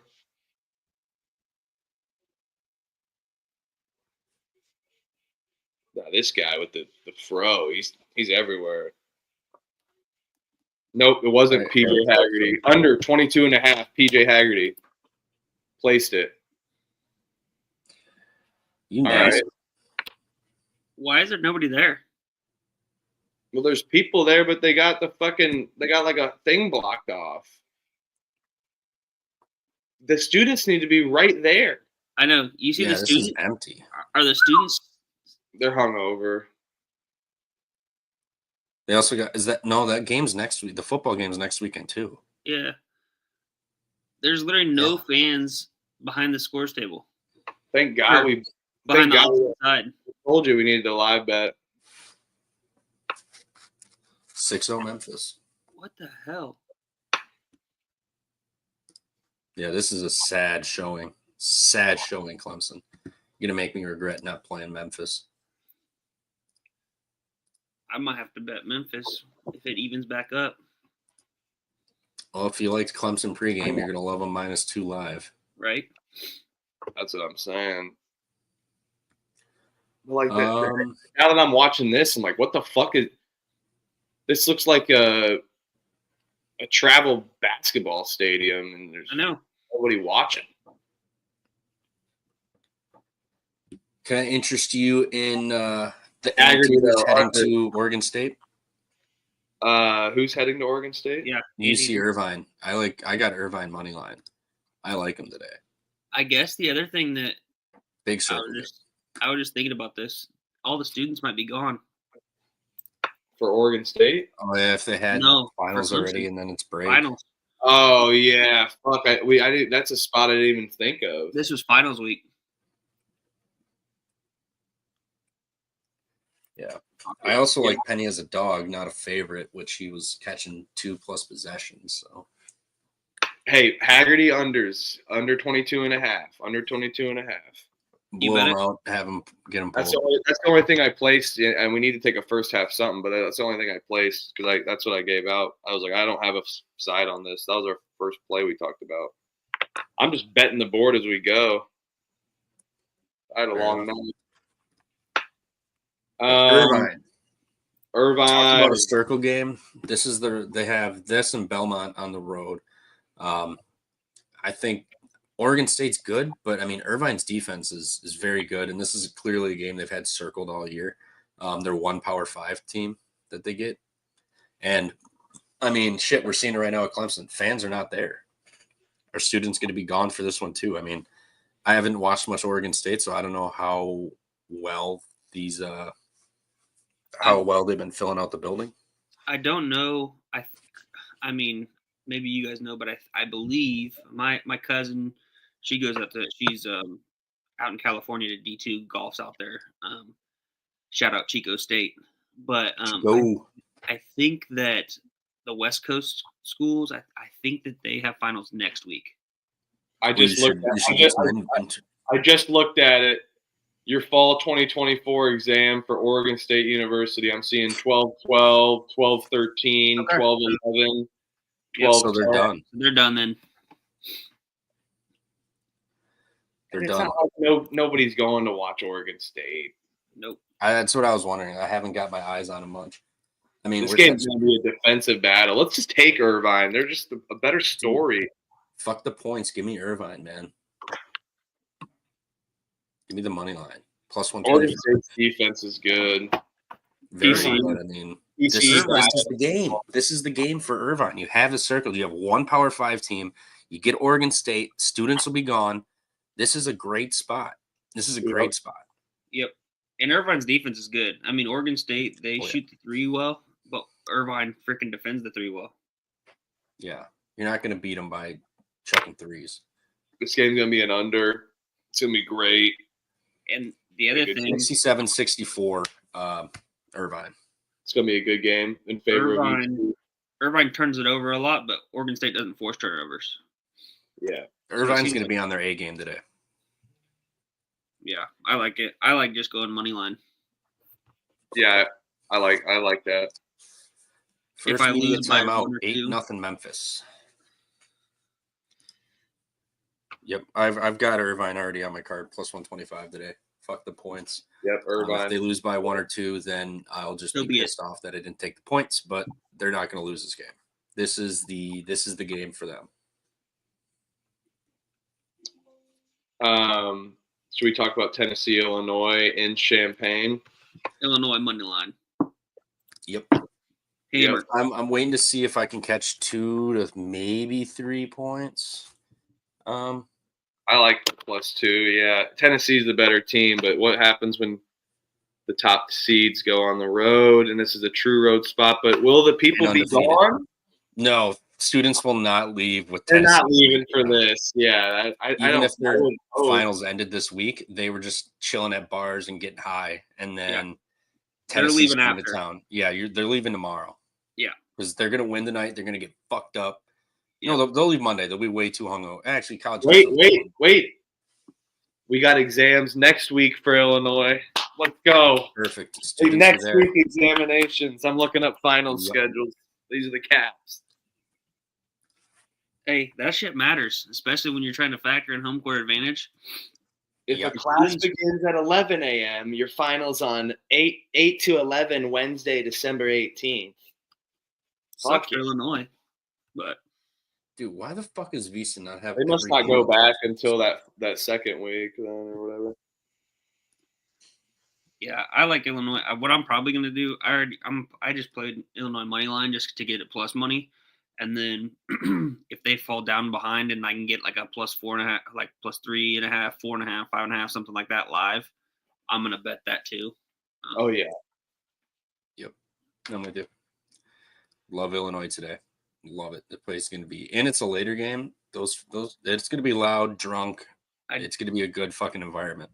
I just saw that DJen just said that Newcastle scored twice in 4 minutes. Yeah, that's fucking brutal. I may have jinxed that for you. I apologize. I should have just shut the fuck up. That one's on me. Hand up. Egg on my face. Dude, you're mushing away our folks. I know that's my bad, man. I'll tell you an all-time worst mush story. My buddy went to Indiana State last year's NIT when they were up like 8 with like a minute to go. He's like, he sent a text like, roll trees, because he like put a big bet down and they lost outright. Oh, Up 8. That was the NIT last year championship. that was when they came back. It was like, wasn't it like only like a minute and 10 seconds left or something? Yeah, minute 10, and they were down like 8, but they were just up like 12. I'll tell you a public, probably a public kind of smaller play, but I like Jacksonville State on the money line against Utah Valley. Fuck Utah Valley. Fuck Utah Valley. They're horrible. Didn't Utah Valley just win too? On the road. Oh, Jacksonville State just lost their coach. They Well, lost football their coach, football coach. You got to get up for that then. Yeah. They just won at home. They might be a little more battle tested than Jacksonville State, but Utah Valley also just sucks in general. it's their home game. But we can move on. There's better games to talk about. We're gonna be here till we're kind of speeding. We're almost done. We're getting there. Yeah, Kentucky, Louisville. It's pretty front loaded today. Yeah. Kentucky, Louisville. I like Kentucky. I think Mark Pope, first game as the coach in this rivalry. Louisville decimated with injuries. We saw what happened last week at home against Duke. I mean, they didn't even sell out entirely. This isn't at Louisville, but didn't sell out entirely. Kentucky at home.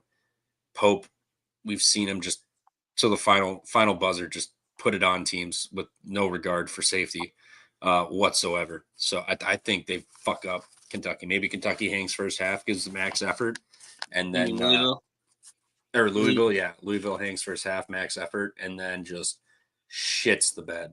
Second half, they just run out of gas. Kentucky puts it on them. It's a field trip game now at Clemson. I know. They brought them in. They're about the kids.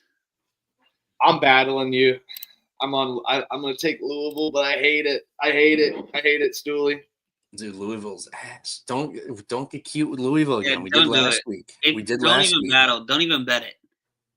If you don't like Kentucky, just don't bet it. Don't do that to yourself. I'll just lie bet these games. Yeah, no, I rode Kentucky plus money line against Duke. I faded them against Gonzaga. I took them fucking minus 30 against Colgate. Just a horrible bet, but this does seem like one that's I think Louisville can maybe hang around for a bit. Shout out UTEP. That was the easiest bet in the world. I love those types of bets. I sometimes Kelsey I feel like gets too too up for these games or like too in his head, kind of like a Sean McVay energy weirdness, even though he's probably a little more extroverted. But I'm going with the rivalries. I've been taking the rivalry spreads. They got it covered, but I just foresee this to be like Louisville hanging around for a bit, and then Kentucky just blows them out of the water. Final 15 to 10 minutes. Yeah, I mean, Kentucky's gonna win this game by 15 plus. Louisville's down by like 4 to 5 at half, and like they were battling the whole way, and then Kentucky comes out like on an 8-0 run. And what does Bob Knight say? The first 5 minutes of the second half dictates the rest of the basketball game. So, yeah, we've gotten cute before Louisville, and it's bitten our ass. They had a great spot at home against Duke to get a big win, and they blew it. I mean, they shot 8 of 11 from 3, only had a 14-point lead in the first half. Not only should have been up 20 plus. Not only did they blow the win, they blew the cover. Yeah, I'm aware. I'm fully aware. Like that was fucking terrible. That's 3 times. Louisville, and then what? 2 nights ago with Iowa against Iowa State, screwed me, and then they got fucked last night by South Dakota State, Colorado. Iowa that was the worst one. Home game rivalry. Yeah, and you led by 15. That was horrible. Iowa State's good. They might be my tournament team to take a little future on a little bit. They always do it now. They always shit the bed in the tournament, though. I feel like they haven't had offense like this, though. That's the thing. Dude, yeah, they're good, man. I love watching them. They're one of my favorite teams to watch this year. They can actually shoot it this year. Yeah, I said that on TCE pregame show a while back. It's like they actually have like playmakers, not like just some like cohesive group that can just ground and pound you and spread the floor, and then they get like an open shot. Like no, they can run and gun and drive. Yeah, I'm with you. Just cute with it. What you got for next game? Albany against Drexel. We take Albany. I like Albany. I think. At home, right? Drexel sucks. I hate Drexel. Albany, tough game against Syracuse. Drexel should beat like a CAA team should beat an American East team. I like this Albany team.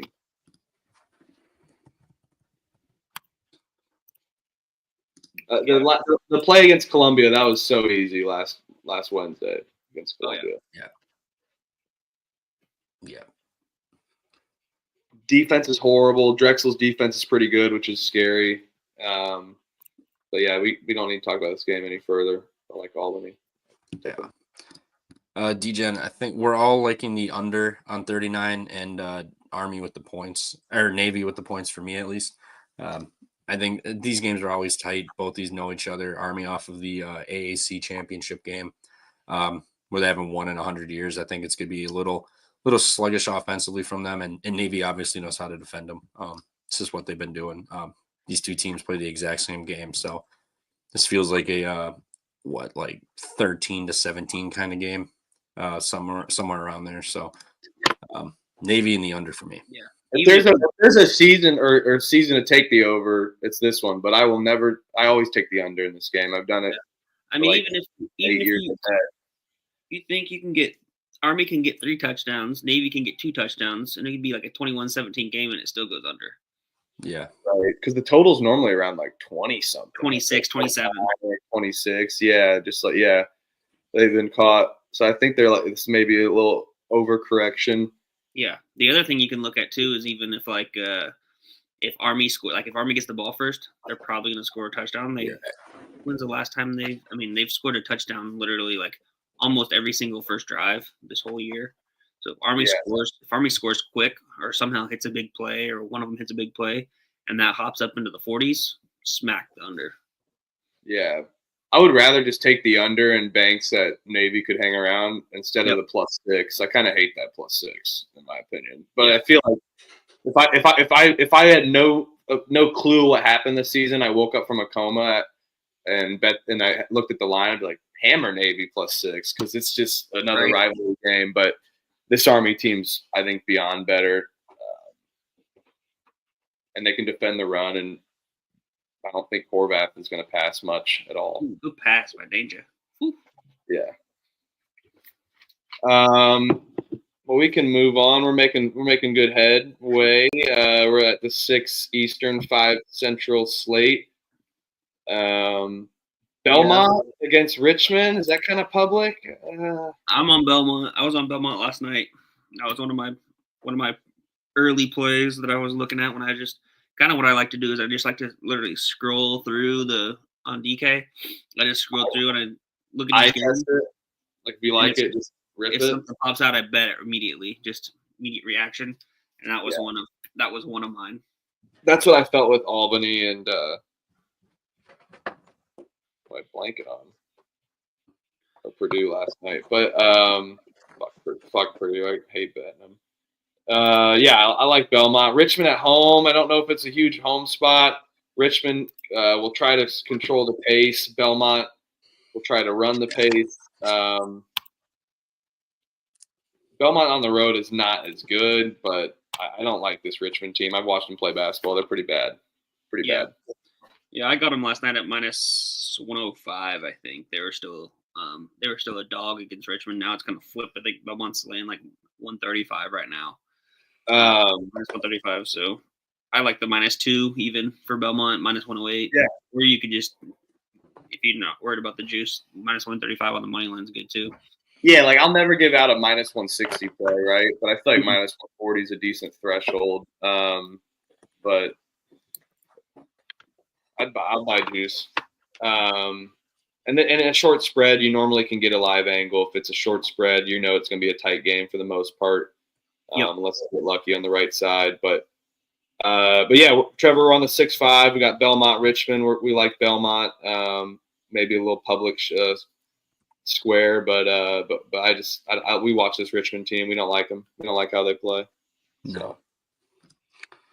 So, 6 o'clock though. You said, I think you guys mentioned Towson, Duquesne. They're playing at LeBron James Arena. LeBron stepping away for his Diddy allegations or whatever. I don't know I wouldn't want to play for the Lakers either. But he's playing at LeBron James Arena. Drew Joyce goes to LeBron James Arena. Will LeBron be at this game? No. Drew Joyce returns to St. Vincent Mary's High School. This is in a high school.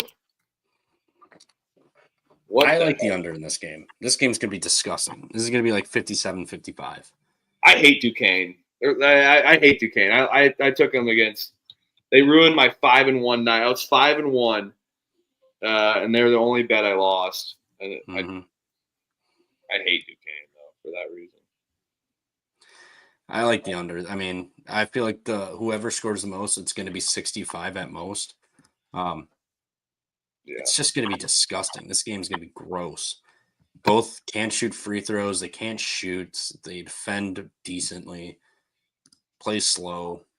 This is going to be nasty. Both tempos in the 300s. Yeah. They're going to try for good shots and just jack up terrible shots. And then if you get fouled, guess who can't shoot free throws? Both of them. Best team shoots 63% in this matchup. It's fucking terrible. I might bet it's still 126.5 is what I'm seeing. Did the Merrimack Boston under hit? I think it was around 124, 61. Fucking Merrimack, you fucks. Hit by the hook? God. This seems like a hook. This seems like a hook kind of game on the total for sure. Yeah. I mean, I honestly think it might be the first one to 60 wins. Yeah. Drew Joyce returning though to his high school gym. This might be the last time I bet Duquesne. God, I hate it. Take a money line. You might as well just take a money line if you're going to. That's what I would do. God, I hate it. I'm more so just going for the returning to his home gym, St. Vincent Mary's. You should not take the favorite because if any of these teams become a favorite by 1 or 2, they both suck at free throws. So do not rely on them to cash that spread for you. Yeah. I hate both teams, but I don't hate that angle and the under. I'm going to bet the under 126. and a half. This is going to be disgusting to watch. It's going to This hurt. is going to be one where I probably am going to bet the under, and whenever I bet it under, I don't watch the game because it pisses me off every time somebody makes a shot. It's It's horrible. stressful. Yeah. 'Cause the over can always hit. So But when your under's done, you just you're like, okay, we can go for like a 6-minute scoring drought. I mean, these two teams could do that easily. So I'm just gonna bet it, forget it, and then if my account somehow increases, I like that. I'm gonna be like, "Ooh, perfect." Bet it and forget it. I would hate the double dip in this game. I'll stick with my Duquesne angle, and this will be the last time I bet them if they don't win. I said that against Maine, but the I think spot you said that like 3 times. but the spot here, yeah, everyone's got their team, right? That they go back and text their ex and call the game. So and Towson, I don't know. They haven't gotten up for games that I've expected them to, but they have lost 4 in a row. It is a must-win game for them. I hate the double dip on this game, but I will take the under for it too. Fuck it. Probably do the under live. Look at Huffer spraying the board Every day. Saturdays, baby. Every day. Next I game, have like 40 bets this week. I've been cooking. Maybe more. monster. Marquette Dayton. Give me Dayton on the money line. I see they're minus 115 now. This place, it's a 7 o'clock or 6 o'clock game. This place is going to be drunk, loud as hell. Marquette's, we've seen them go to a tough environment like they did at Iowa State. Lost that game. I mean, Cam Jones can only do so much for you. Dayton's going to be up for this game. I mean, they should have beaten North Carolina. They had Iowa State against the ropes. And those were neutrals in Hawaii. Now you're going to be at home on a Saturday night. This place is going to be fucking ridiculous. It may look like a bad loss, but Dayton's a solid team. I don't think this is going to be a terrible loss for Marquette. All the kids are officially in the building. I am betting Clemson first half live minus 105. Yeah, it's a 2-point game now. It was Let's 8. take it. We're Let's gonna do it right now. Yeah, get them. Get the field trip is going. Let's do it. I'm doing it. I did it. Minus 105 first half money line Clemson. All right, fellas, Stands you are got to take officially over. packed. I will be right back. I got business to attend to. Coffee. Oh, you're good. Oh, okay. I'm gonna battle Trevor and take Marquette. Okay. And let's look up the Dayton finals. They gotta have. I mean, they're For sure. gonna be up for this game. And I bet tickets for this game are expensive. I also was telling him Sean Jones, I think, is going to be back for this game, possibly, for Marquette, which would be his first game back of the season. Dude, I just think Marquette's a better team. I listen. I'm kind of going against my angle of like spots, and it's a great spot for Dayton, man. A great spot for Dayton. But this is one I might be going for the team and being a little square bunch. But Yeah, I would say, God, it's hard because it's also I love Mac's angle when he talks about, top 10 team coming in and the team that's unranked playing a top 10 team is laying points. yeah, So I hate to go. he took Marquette last night, though. He took Marquette. Yeah, last night Mac did. Yeah, I fell asleep. I was cashed out. I watched. I caught up. I only got half of it, but I got to about like 6 o'clock, and then the 6 o'clock games, and then called it 7 o'clock games. But this is one of the last games I heard. Him and Colby battled. I think this is gonna be. I think this is the best game of the day, in my opinion. Dayton Marquette tickets. Let's see how much tickets are. I'm skipping my Christmas party and going to this game. Are you? I wish. I'm just saying that for my wife right there. I'm skipping it. Oh, not that it. Wait, what the fuck? From $75,181. What is this? Fucking what the fuck? 250 lower level bowl. 250. I was. Did you look up Are they done with finals? Next week is finals. The other thing, I know, like the KU game. Going back on that, my buddy's a big KU guy, and he was telling me that the tickets are like a fourth of the price of a usual Saturday game, just because of finals. And I don't know if people are just like upset because of the 2 straight losses, or NC State's just ass. But like this game on Saturday is like a quarter of what it would usually cost to go to a KU game. God, I gotta go to the Fog. It'd be so sick, dude. Fuck, I gotta go to the Fog. You come down here, we can go. It's only about 40 minutes away from me. Hell yeah. Then we can catch a Chiefs game. I love drive. I drove through Kansas once. Oh, You didn't miss much. Iowa's pretty bad, man.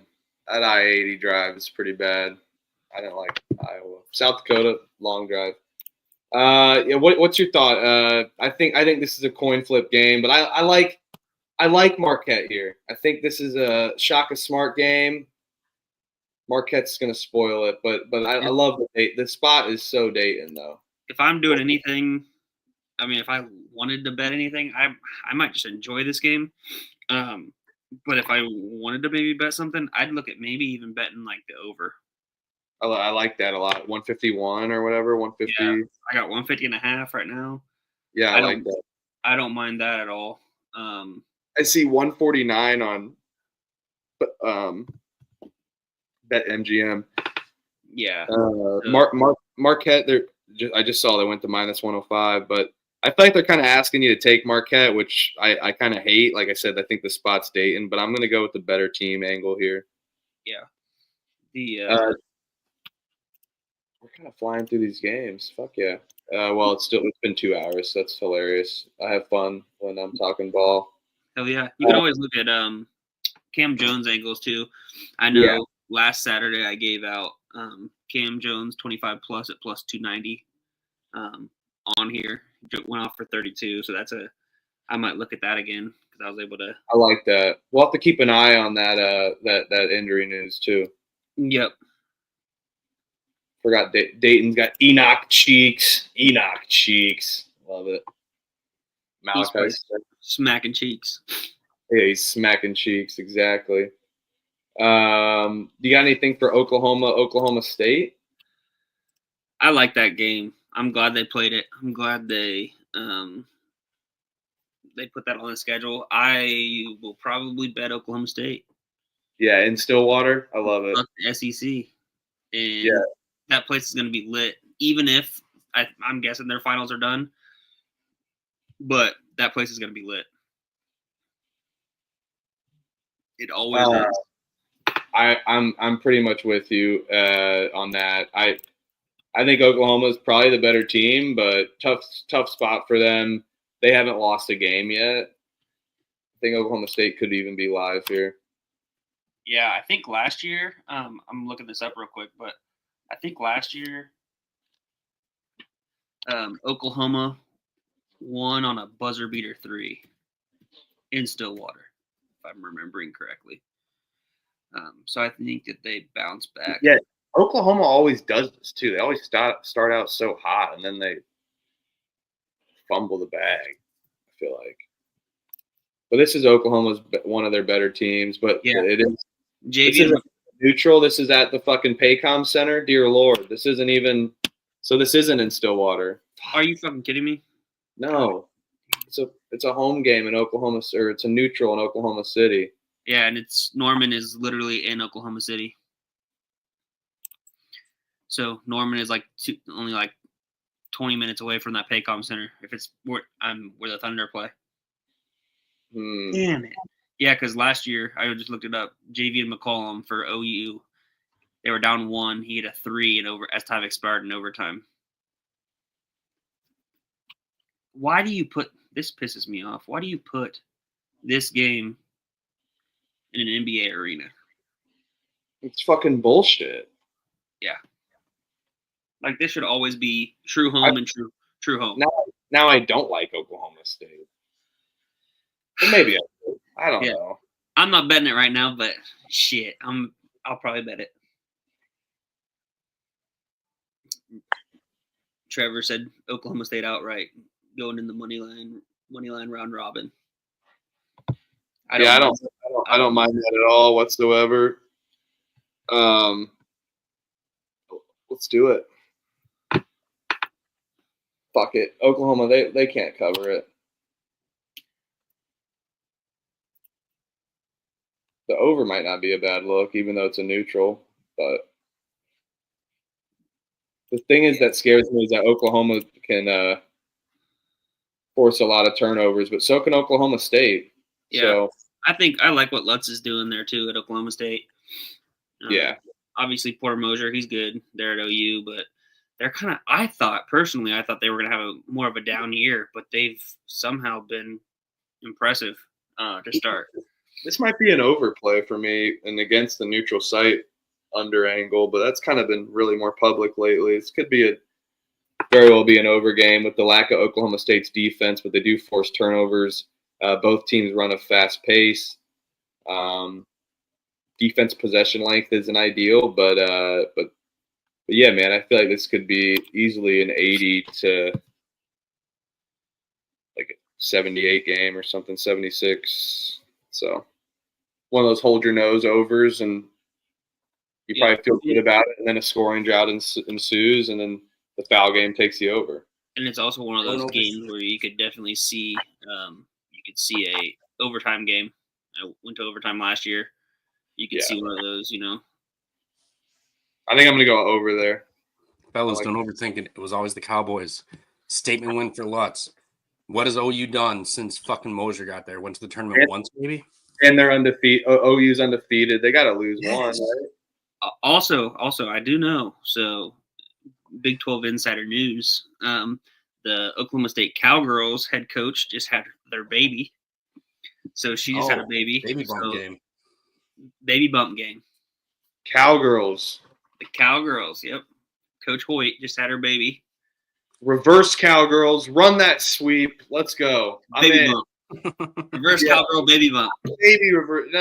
Reverse. Go Cowgirls. Let's go. Love it.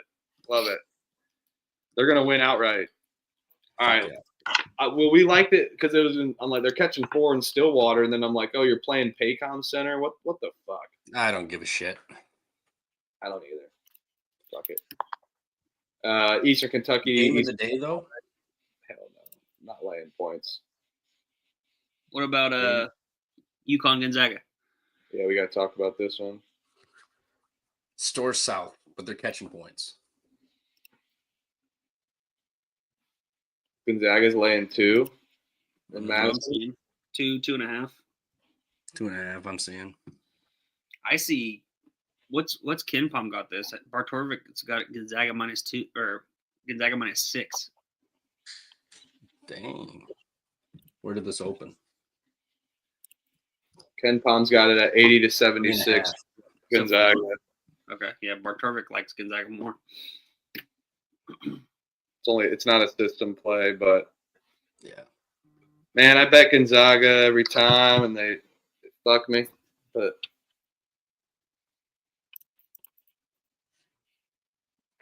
I'm sweating the shit out of this fucking Wolves Ipswich game. what a horrible bet. It's 1-1. I just need one more goal to hit. One more goal. I just soccer. Ugh. Dude, you can't gamble all day on Saturday. Missed it, Haggerty. Yeah, there we go. Missed a free throw for you. Haggerty, yeah. How many's he got? I love that. You're about 4 to 5 seconds ahead of me. No. Please give your reaction so I don't have to see it. Haggerty's only got 2 points right now. Let's go. He ain't scoring. Saying that. Yeah, I was gonna say shut up. Gonzaga? Is it Gonzaga? Oh, are we fading UConn 3 wins in a row? They just got off the road win at Texas. Danny Hurley's going to go absolutely nuts on this sideline again. He's going to be headbutting his players, diving on the floor. I don't want to fade UConn. I battled UConn against Baylor, and they gave me an absolute legendary cover. The field trip is just going bizarre. They're going bonkers. They got Santa in the front row. Oh, my God.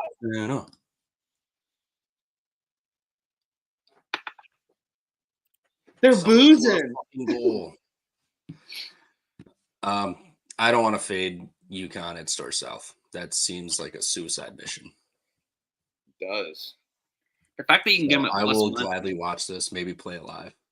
the fact you can get them plus money is pretty impressive, I guess. Yeah, if you play UConn, just fuck the points. Just take a money line. But feels trappy that they're giving you plus money with UConn because everyone's going to be on it. UConn does send people to the line at an extremely high rate. And Gonzaga can capitalize on that. Yeah. I think I'm taking Gonzaga. Yeah, so I would take UConn, but I'm not going to bet this game. You're not going to bet this game? I mean, I say that now. It's going to be 8. Beers will be flowing, so I'm sure I will. You're betting this game. You were betting this game when it gets to 8 p.m. What are you going to put money on Eastern Kentucky? 10 points against Eastern Illinois? I mean, you'll have Oklahoma I State. have the Oklahoma State game, yeah. Yeah, you have the Oklahoma State game, but then you kind of need the UConn game too. Oh, it'll be on. I'll grab it live. Who knows? Remember when we were listening to that podcast and they were like, "Yeah, is Steel Venters in?" I'm like, I don't think he's played in 3 years. Yeah, I don't think he's played in quite some time. This is bad injury. Like, that sucks for Gonzaga. Well, he tore his ACL last year, right? Do you think it's worth? Yeah. Gonzaga versus UConn. God, I'm feeling Gonzaga, but I'm gonna need a few beers to fade UConn, especially at Madison Square Garden. Yeah. No, thank you. But yeah, that's Creighton Bama. Does Creighton finally feel the loss of Pop Isaacs today? Give me Bama. They're gonna drill them. They're gonna drill them. Kind of like Bama's team total, 86.5. They're gonna drill Creighton. Creighton three wins in a row. This is their first true road game. This is a true road game in Tuscaloosa. This will be a night game. Alabama hates their football team right now. This is a swap with IU. It is now a basketball school this year. Give me Bama on the big spread. I think I kind of like the team total more, just because I think they're gonna score. I mean, Creighton shoots a lot of threes, and those rebounds equal runouts and quick buckets. What's their first half team total? Probably around 42, 43. 41.5. Their full game's 86.5. Kind of like that first half team total, maybe too.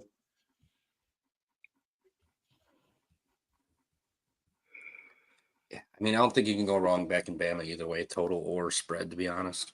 Yeah, I like Bama. Yeah, this Creighton team's got to break. Kalkbrenner hasn't been great either lately. They just had the injury bump game versus UNLV with Pop Isaacs news. So this is at Alabama too, right? Yeah. One of the true road games. Thank God. Oh, fuck! What happened? Sorry. Nice save. For you or for against you? For the goalie. For the goalie. That was a laser beam. Just happened to catch it. Son of a biscuit. Hit that. 10 minutes left. Dude. I think one of the better games of the night, Boise, St. Mary's. This a true home game? No, neutral. No. Semi-home for Boise, though. Where is it at? Give me Boise. Why is it in Idaho Falls? No idea. It's still... Dude, you never been to Idaho Falls? No. Have you? No, I haven't. We should go. What's in Idaho Falls? It is. This game. Idaho Falls. Just missed it. Fuck. They're tickling my fucking balls right now.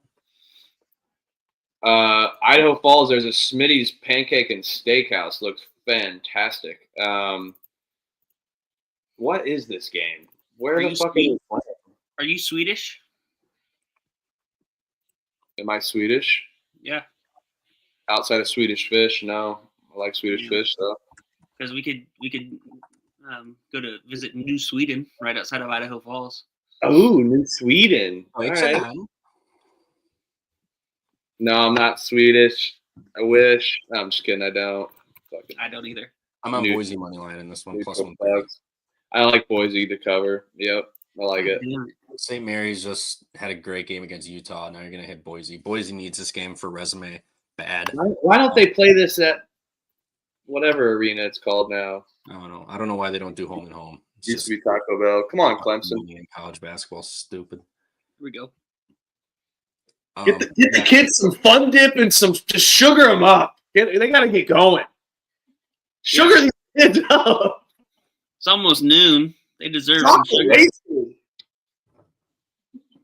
Look at them. They're going crazy. Yeah, yep. Sugar up. I'm just waiting for them to see this. All-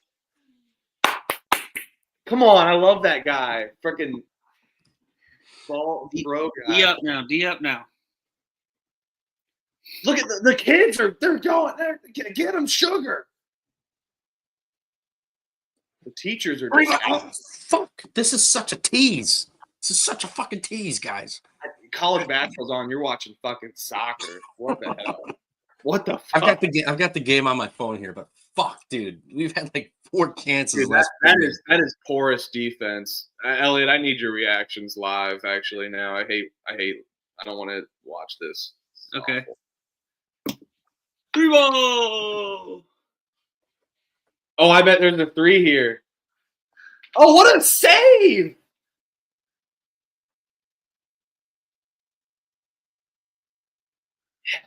Fun dip. Oh my God! Watch this block by the rim. Haggerty. Oh yeah. Yannick. No foul. 3 ball. Damn it. All right, 30 seconds. 30 seconds.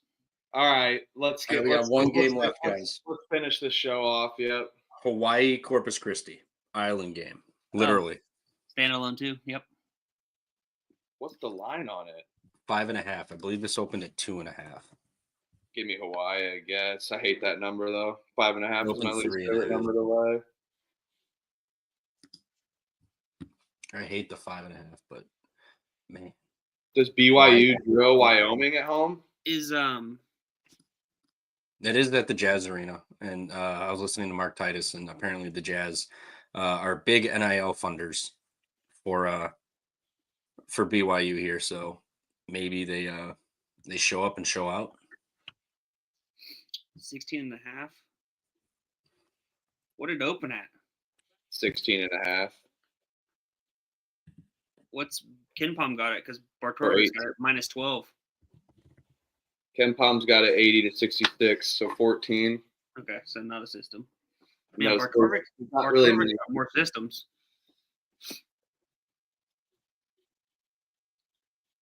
What the fuck are we doing? How's that soccer game? Man, it's a sweat. It's 87th minute. I just need one fucking goal from anyone, and there's been so many goddamn chances. Well, there's been 62 points in this first half. Right here. How much time left? 38 seconds. Oh, Give it to the pro kid. God, that hair is amazing.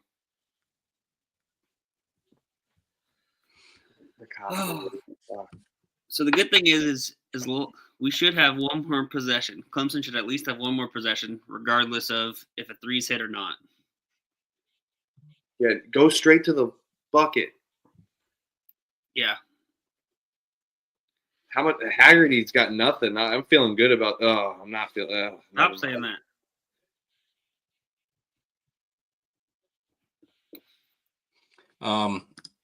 Yeah, this Hawaii game. So let me. Sorry. Hold on, we got 16 seconds. All right, I'm gonna pull it up. You guys sweat that. Don't foul. Haggerty miss. Yep. Don't just. What a foul call. No foul. Or No out foul. of bounds. Out of bounds. Yeah. All right. We just no live ball turnover. Oh yeah, no. Throw the ball to No. center court and have a steal. I can just see that happening. God. I went to wait. I do have a question while we're sorting this out. Are you guys going to Vegas this year? I might. I'm not for sure yet. I went to Vegas last year for March Madness. I said I would try to go about every year or every other year to March Madness. I unfortunately have a destination wedding in Puerto Rico for Vegas this year, so I will be in Puerto Rico for the first round of the tournament. That's not a bad place to be. Will you miss? Do you like the people that you're going with? Oh, I love them. They're my best friends. But March Madness is so sacred to me, and I only probably got about 30 to 50 years left in life at most. So you got to soak up your March Madnesses in that first Thursday, Friday, and it could be the last time we see only 4 first 4 games, and we end up seeing about 10 to 12 more bye games in a 72 to 76 March Madness. It's fucking bullshit. Yeah. Let everybody in. Back to this Hawaii game, I kind of like Corpus Christi. Oh my god. We pushed, didn't we? No, I called it. Oh my god. I called it. Holy shit. I spoke that into existence. At least that wasn't Haggerty. It was fucking Hunter. live ball turnover. Dude, I said they throw that overhead pass all the time. It's the stupidest fucking inbound you can do in college basketball, especially how more athletic Memphis is. Terrible. You're going to throw it to 0? That dude looks so uncoordinated. What an awful way to lose. That is horrible. Haggerty's got 3 at the first half, so he can't score. He can't score 20. He needs 20 second half points for me. Come on, Clemson. Be up. Hawaii, you said. I like Corpus Christi in this one. They shoot better. They force turnovers. Hawaii turns it over. They don't. Corpus Christi doesn't turn it over. I mean, you don't fuck around on the island. I like that. Well, that's the thing. This feels like a Hawaii wins by like 3 or 4. I mean, but the problem is Corpus Christi can't shoot free throws. What happens when the island goes to Zoe 101 though? I think they're too, Hawaii's a way worse travel spot.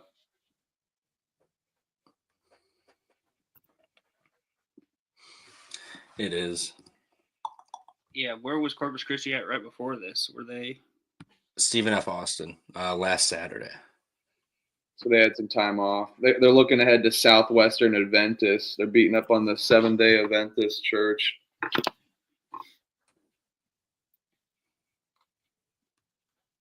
That was horrible.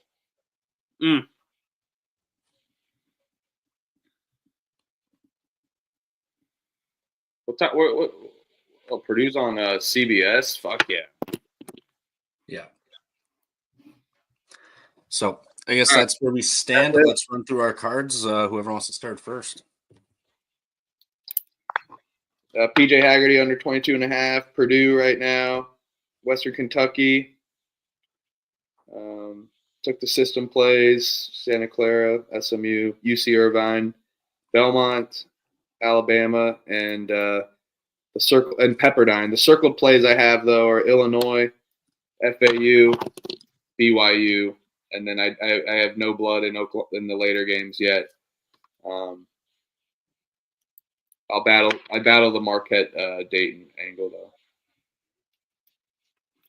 Yep, I live play Clemson money line first half. Unfortunately, just went down the drain quickly. Right. Purdue minus 2.5. I do have South Carolina State plus 12.5. 93rd fucking minute. Let's fucking go. Sorry. Oh, baby. And then DePaul minus 4.5. Then I have Xavier +8, Georgetown money line, Arizona -3.5, I forgot. KU -14.5. The system plays like we had talked about. Battling you guys, where I got Providence -3.5. And then UC Irvine money line, Illinois money line, Belmont money line, and then that under in the Towson game, 126.5. And I'm sure I'll add more, but that's what I got so far. Love it. All right. Boom. 1-0 starts the day. A little +110 action. Shout out Dan Told. Shout out Dan Told. Sweat. I tailed him yesterday on his winner. I didn't tail this morning. I just didn't get. Look at the happiness in him and the depression in us after 93rd minute goal versus a 3-point. It was literally never a doubt we were getting a third goal. I mean, who was fucking worried? Certainly wasn't me. Certainly wasn't me. I was not regretting just playing both teams to score instead of this, but what a way to start the day. Holy fucking shit. All right, we're reeling back in. All right. We're reeling back in. Okay. Games I'm on. Purdue, I got -2.5. Sitting at 2, I don't give a shit. DePaul -3, Xavier +7.5, Georgetown +1.5, Santa Clara and SMU. System plays Santa Clara -3, SMU -4.5. I got. Don't care. I'm gonna maybe live bet Kentucky. UC Irvine money line +125, Dayton money line -105, Oklahoma State +5, and Boise money line +130, ASU +7. Those are the games I am on. Other than that, looking at potentially Seton Hall. Oh, I'm on Illinois outright also, +100 on the money line, and the Towson Duquesne under 126. So those are games that I am on bet today. So. Pretty decent card. Love the board today. What's your play in the South Dakota game, Huff? I took the under in that. 154. Yeah. All right, I'm riding with you on that one. I need something else at that 11 o'clock.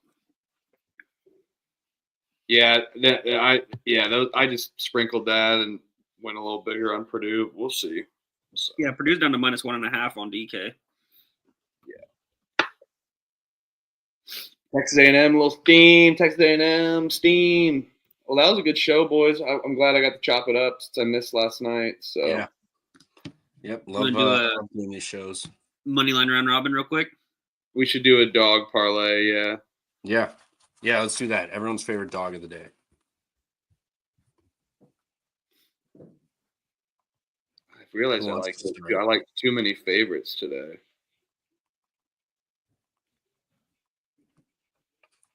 I will start with my favorite dog.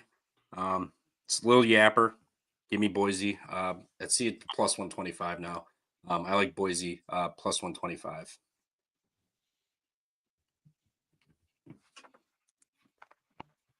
Give me.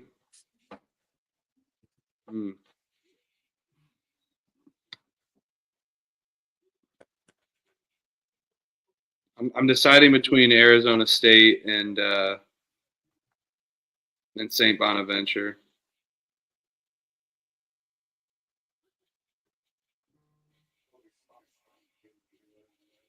Give me Arizona State since you battled on St. Bonaventure. What is that money line for Arizona State? +245. +250. Give me Oklahoma State. Oklahoma State. Someone typing this in. Yeah, I got it. Oklahoma State, Arizona State, and fuck, I already lost yours. Oh, here it is. Boise State. Boise State. The Yep. state schools. All orange. All orange. All orange and all state schools. Plus 1,940. Let's do it. 19-1. If you want to get a little crazier, add Detroit in there against Davidson. No, I'm just kidding. But that's awesome. I love it. Should we? And then our favorite of the day. We can do that. Maybe? Yeah.